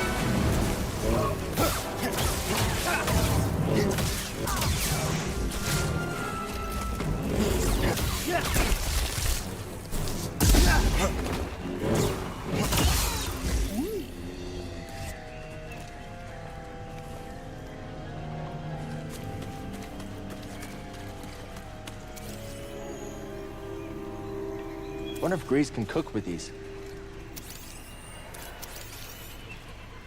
What's this? Oh, all right then. So what was in there?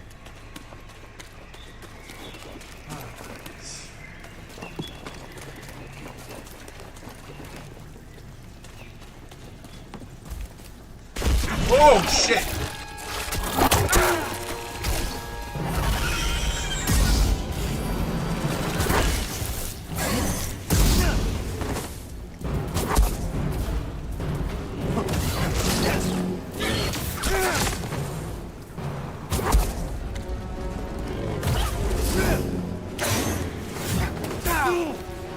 Quick, help!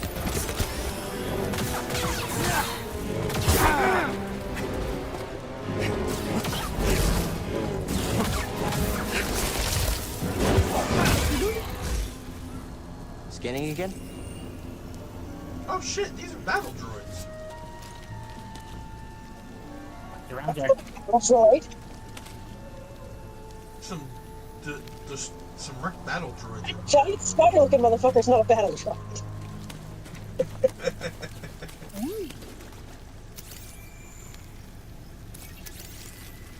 Ah, the night of a cameo again. Until we meet again. Oh, okay. Something we can use? Ooh, new poncho acquired. Commando.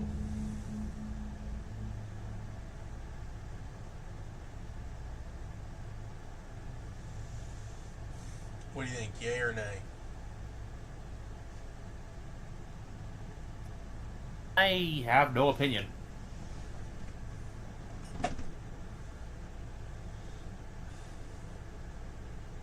I know it's not very helpful, but like I genuinely don't have any strong thoughts one way or the other. That's fair. Ava? Let me see again. Sorry, I had to look away. Let me see again. I haven't changed it. Okay. So there's Commando, and then what else? It's just Commando's the new one. I kind of want to go back to the one that matches B. Alright. That one, yeah. Like, there's not any kind of effects beyond cosmetic, Control right? the base. Yeah, there are. Got another breach down here. Some kind of Okay, webbing. then, yeah, that one. Hey, who's that? Is it your favorite in RPGs where the second to best armor set is the one that looks the coolest, and the actual ass-kicking outfit looks like shit?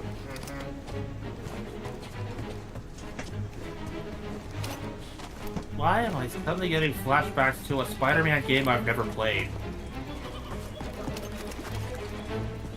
I don't know why Spider-Man specifically, but it happens with a lot of games, from Skyrim to, like, I want to say, Mass Effect. Because, like, there's Because the plenty of... armor is really, really good for the early levels. Unfortunately, it's also pink and white. I just heard from the captain. They're coming. It's also pink. This is it. Got a problem with pink? Yes. With much pink energy Another is hijack dangerous. cutter. Reporting a live cutter near the cell blocks. Immediate aid required. Oh no, I was going to say it's an obnoxious color, and I hate that it's forced on me as a thing. I will disagree on it being obnoxious is just overused. And continue to shrug my shoulders and use the armor. It's just me now. Yeah, no, I'll just have a special little challenge mode so I can get my hands on some Colossus 10 armor. Still alive in there? So far. Almost to the prison. Good. If we got that reference, you're a Going nerd. out across the planet. If you don't get the prisoners In the soon, case of the Spider-Man reference, though, in the PlayStation 1 Neversoft Spider-Man games, the best costume you could possibly get was the Captain Universe Spider-Man, which was basically just straight-up God mode. Okay. But it's not the best-looking suit. What's the best looking suit? While that will generally vary from person to person, for me, It's a toss-up between the classic black suit and the sensational Spider-Man suit, which is basically the Ben Reilly Spider-Man. Give me a moment to actually get the costume.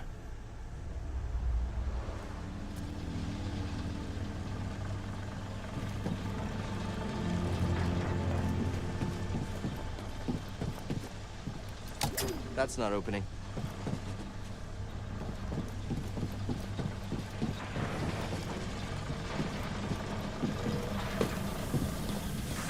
A Jedi will be here any minute. And our reinforcements? In retreat. Good. Sir? The fewer distractions, the better.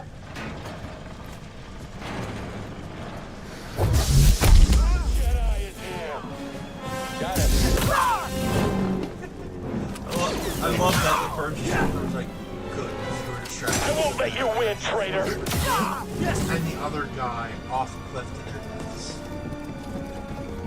But I missed Delaware Trooper. He was fun. Yeah, he was. This needs power. For those of you who don't know who Delaware Trooper is, he is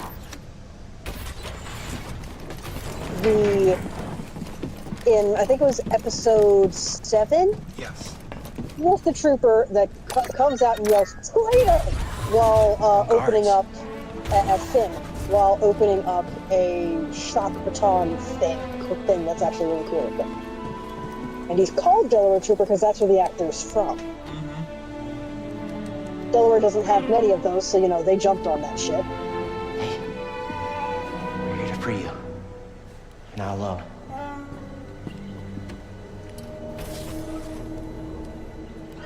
Oh, shit. This is the Ben Reilly suit that I was referring to. Visitation is not permitted. Man, we're just getting all the Rogue One references, aren't we? Hold up.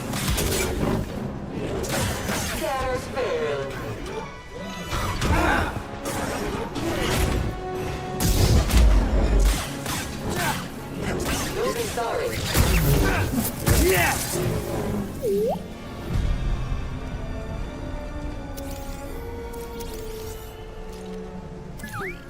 Nice job.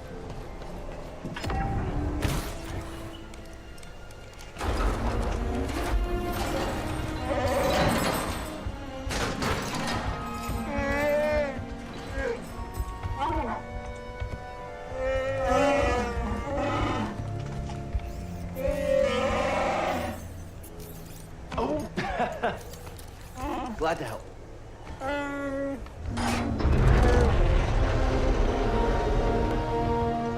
Who's ready to fight some imps?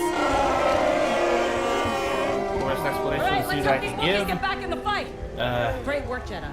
Ben Reilly, clone of Peter Parker, took over the role of Spider-Man for a while so he could focus on, That's not opening. building and raising a family.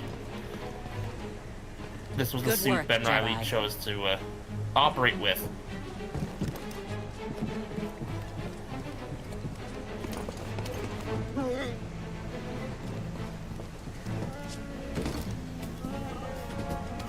Most frequent nickname I've seen for the suit was Sensational Spider-Man.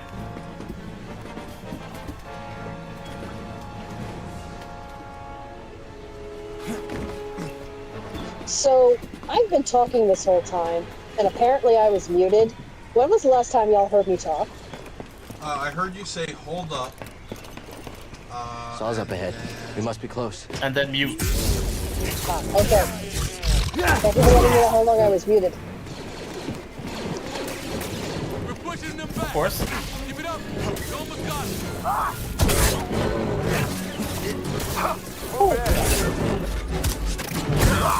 So you had something to say after hold up? Come on. Anyone? Help? Yes, I did. Saying, hold up. I hear tell that there's a legend of something called the Rift of Technician. What can you do, BD?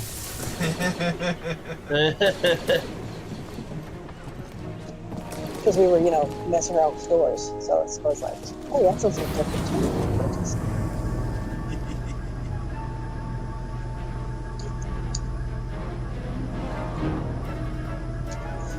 You know, if databases and the systems I use to do my job would stop breaking, that would be delightful.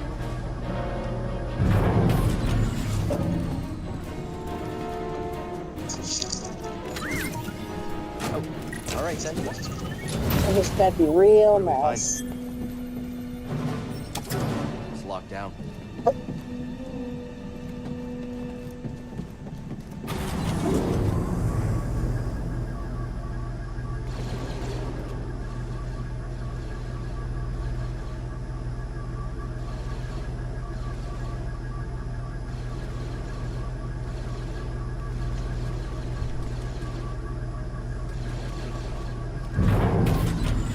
So, to explain the suit power for the Ben Reilly suit and why it was underwhelming compared to Captain Universe, it was an alternate version of the default costume. You got no additional powers.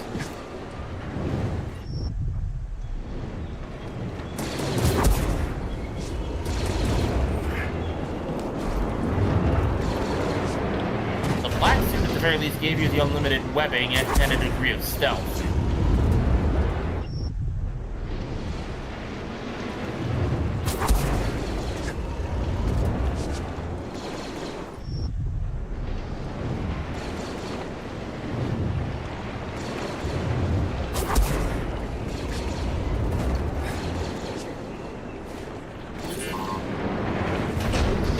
As for what I would consider the worst suit in the game, and I'm using massive air quotes here because it does have a purpose.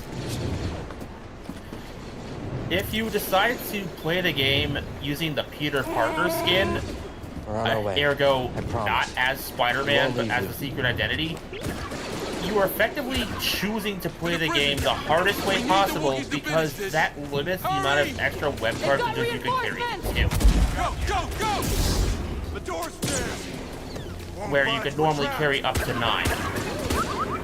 Gotta get them out of there. Mari, lay down company fire!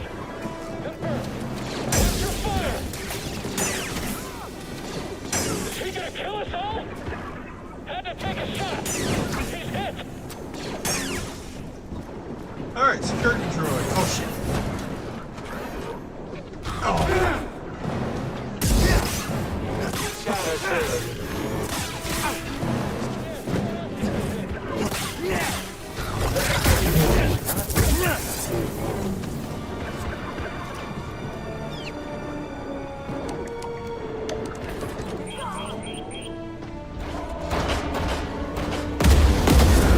You've done it! The Wookiees are free! Get to the roof!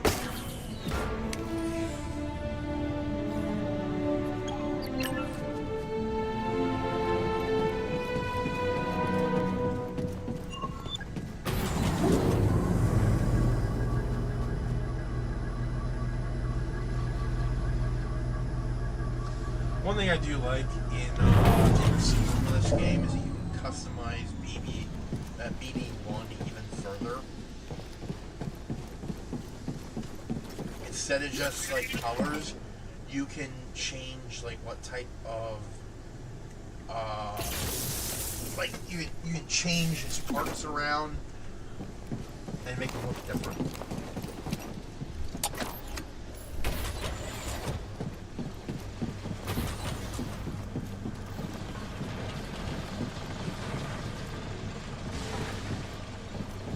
Like there's even like you can even get some parts that just make him look like the unfinished prototype version.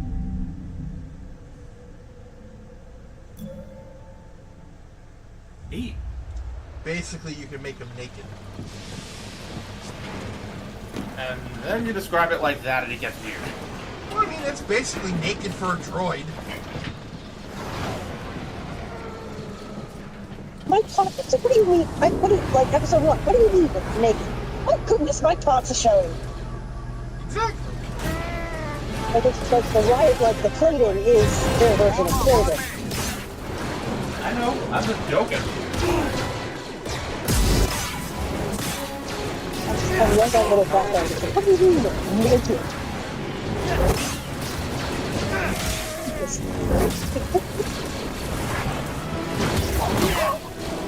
See, I like C-3PO, but in small doses. Yeah, it was a bit fun if you have to give him for extended period of time. I consider him Anakin's first mistake. Be next.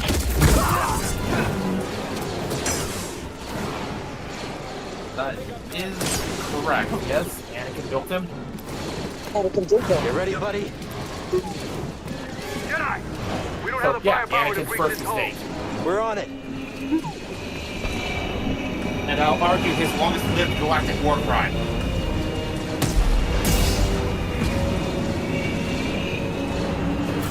Of course, of the exposing the galaxy to 3PO.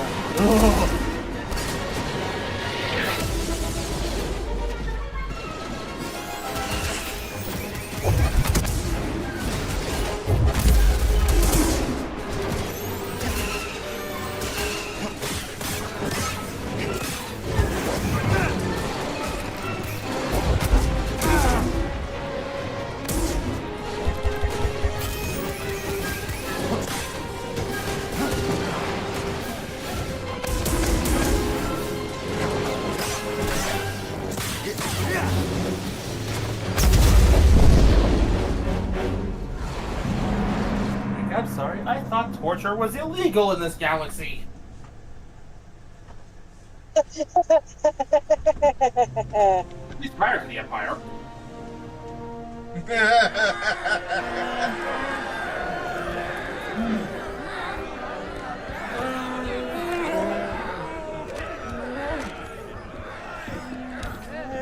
Yeah, this galaxy really does suck, don't it? These have been hard years. We've lost comrades, friends, family to the Empire. Dark times. And yet the fire still Therein burns. lies the ending part of the joke. Why do people want to live here again? Still burns. Because magic space wizards. The Jedi are not yet lost. We are not yet lost. Kashyyyk is not yet lost. Well, that would be something. For the cause! I had to stop and think about it for a moment. You've seen what the Empire Almost as has if done it to ain't Kashyyyk. worth it. These stories are playing out all over the galaxy. My partisans could use a Jedi on our side. I'm honored. But we have our own mission I can't walk away from. Not yet. The offer stands. Keep it in mind. Yeah, this is before the I'm Mari the Rebel Alliance. And this is formed, Commander so Choisek. This is Saw Gerrera's own pocket of freedom fighters. Sorry. I'm not quite fluent. Choisek says he'll do whatever he can to find Tarful and vouch for you. Do you think he's still alive? Have faith, Cal. We'll be in touch with your ship. For the cause.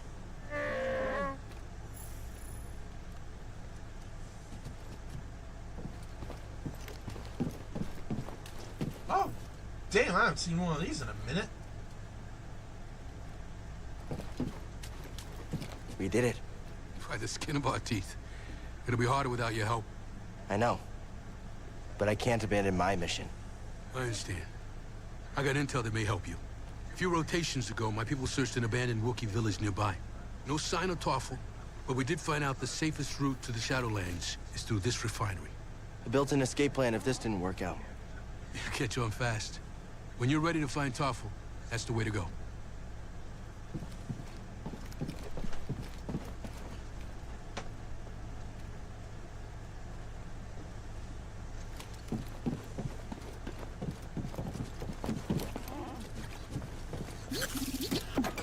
Need some help here. Thank you.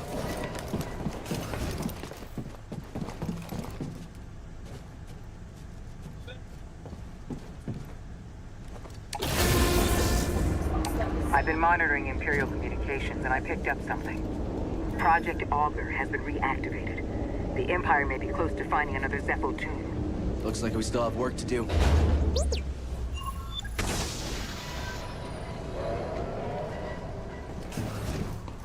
You think Saw and the others will be okay? Always looking on the bright side, huh? Hey, thanks. For everything.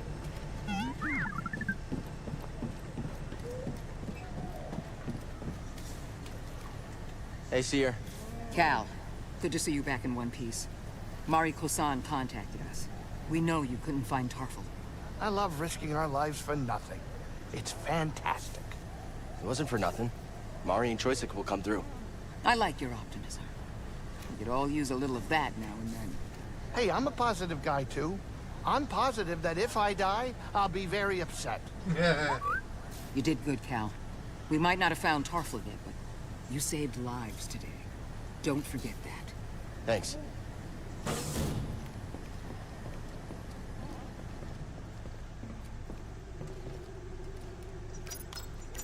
Where are we headed?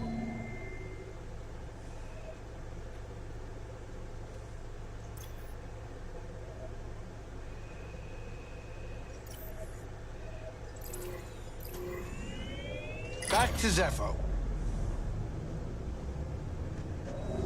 Back to Zepho, huh? The Empire might have found a Zepho tomb. We can't waste any time. Pity. Heard about a high-stakes game for one who saw a spike. Few extra credits couldn't hurt, you know? Gambling. Grease who's friend. One of these days, the Haxian brood is going to catch up. Those slubs? I'll hear them coming from a parsec away. I don't need your gambling habit causing us more trouble with murderous criminal syndicates. You're right, I know it. I just want to blow off some stress every once in a while, you know? Anyway, all of that is in the past. I'm sure it won't be a problem. We're about to drop out of hyperspace. Sit down.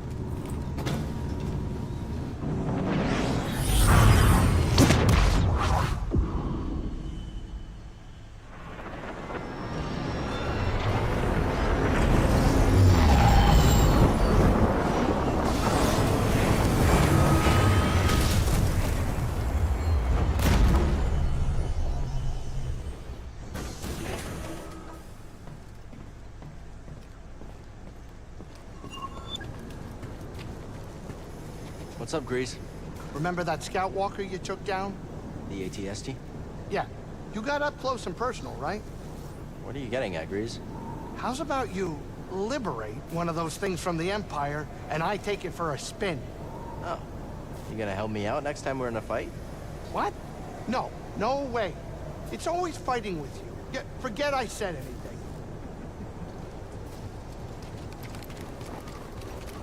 The homeworld of the Zepho.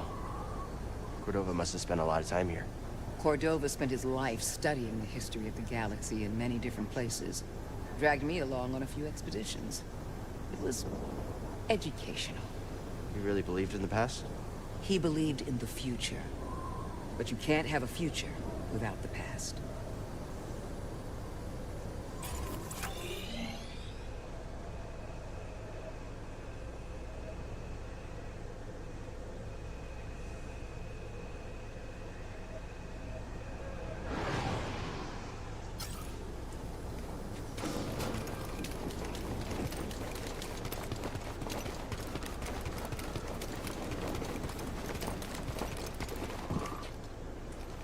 Oh, there are people. Crap. You and him. Requesting maintenance.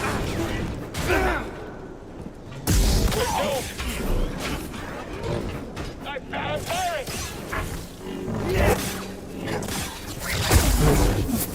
I don't want to die here. You should have joined the Empire.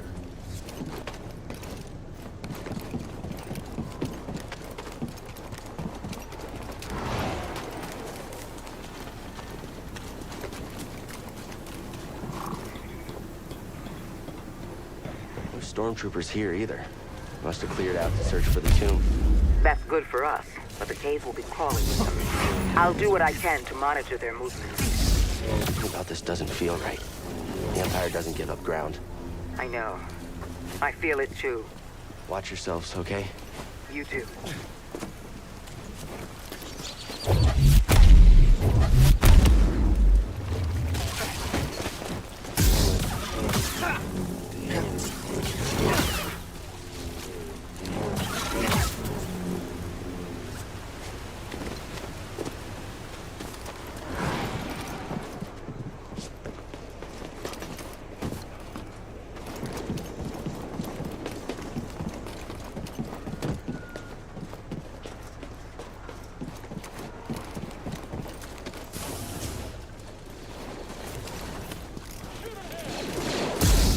Getting back up. I think I'm done.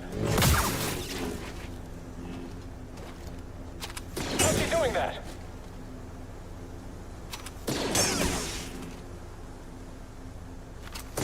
All right, let's end it.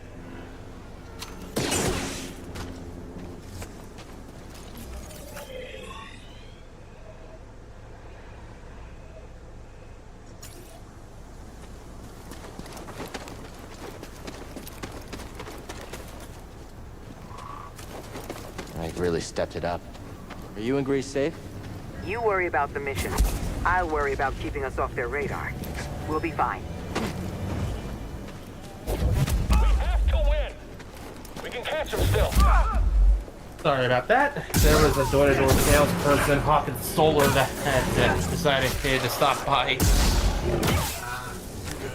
I would like to remind you that no is a full sentence. Well, I wasn't the one doing the negotiating.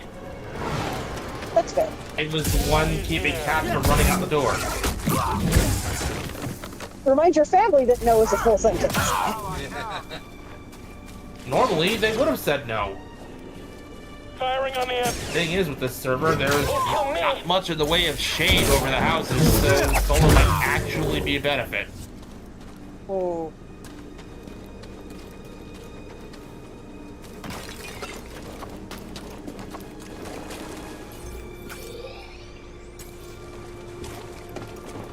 Found you, intruder.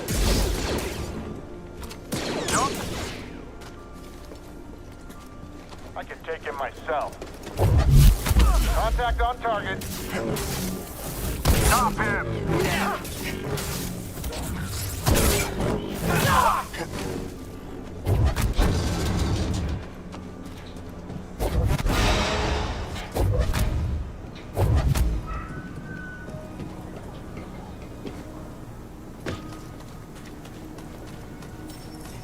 You know, it's a scalp link.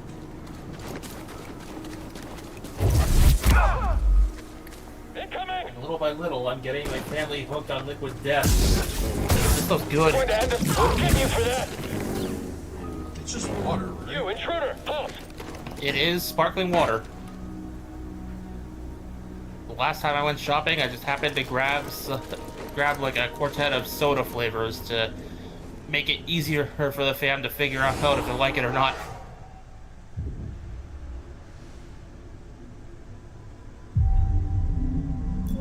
Lemon lime, root beer, cola, and the amusingly named Dr. Death. There's a root beer flavor? There's a root beer flavor. Well, now I know what I'm gonna try. You could try the, I think Liquid Death is coming out with root beer also. This is Liquid Death root beer. Ah, yes. Alright, so we were at 2 hours. We didn't Yeah, it's Dr. Death. we didn't manage to get too far into the story, but then again, we only spent 2 days playing this game. And there was also a lot of falling involved. Yes. I do highly recommend Fallen Order. It is a fun game. And I also highly recommend the sequel as well. That being said, starting Thursday, hopefully, we will be back to our regular schedule. When we finish Dispatch, however, I may make that a day for build streams.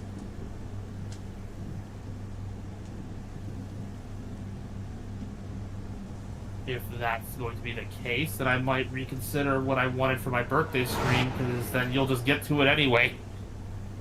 No, well, no, because it's going to be a while before we're done Dispatch. Yeah, we're deliberately spreading it out. Fair enough. So we'll just save VROV. We'll just save VROV Titanic for next year, or maybe the anniversary of the Rex Discovery this year. Who knows? Either way, I need to get more Titanic games. So I hear Honor and Glory put out a new demo. Ooh. So, thank you all for watching. This has been Vegas Parrot 92. With Baku on. And Archival Deva. And as I said before, there will be no stream tomorrow because I have an eye doctor appointment. Because fuck this. Fuck this shit, I'm out. Fuck this shit, I'm out.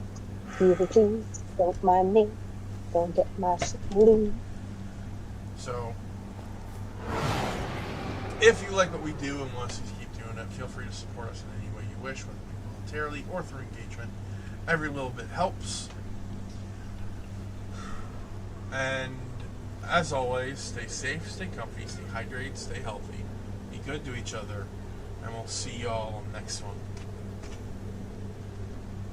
Peace. Bye.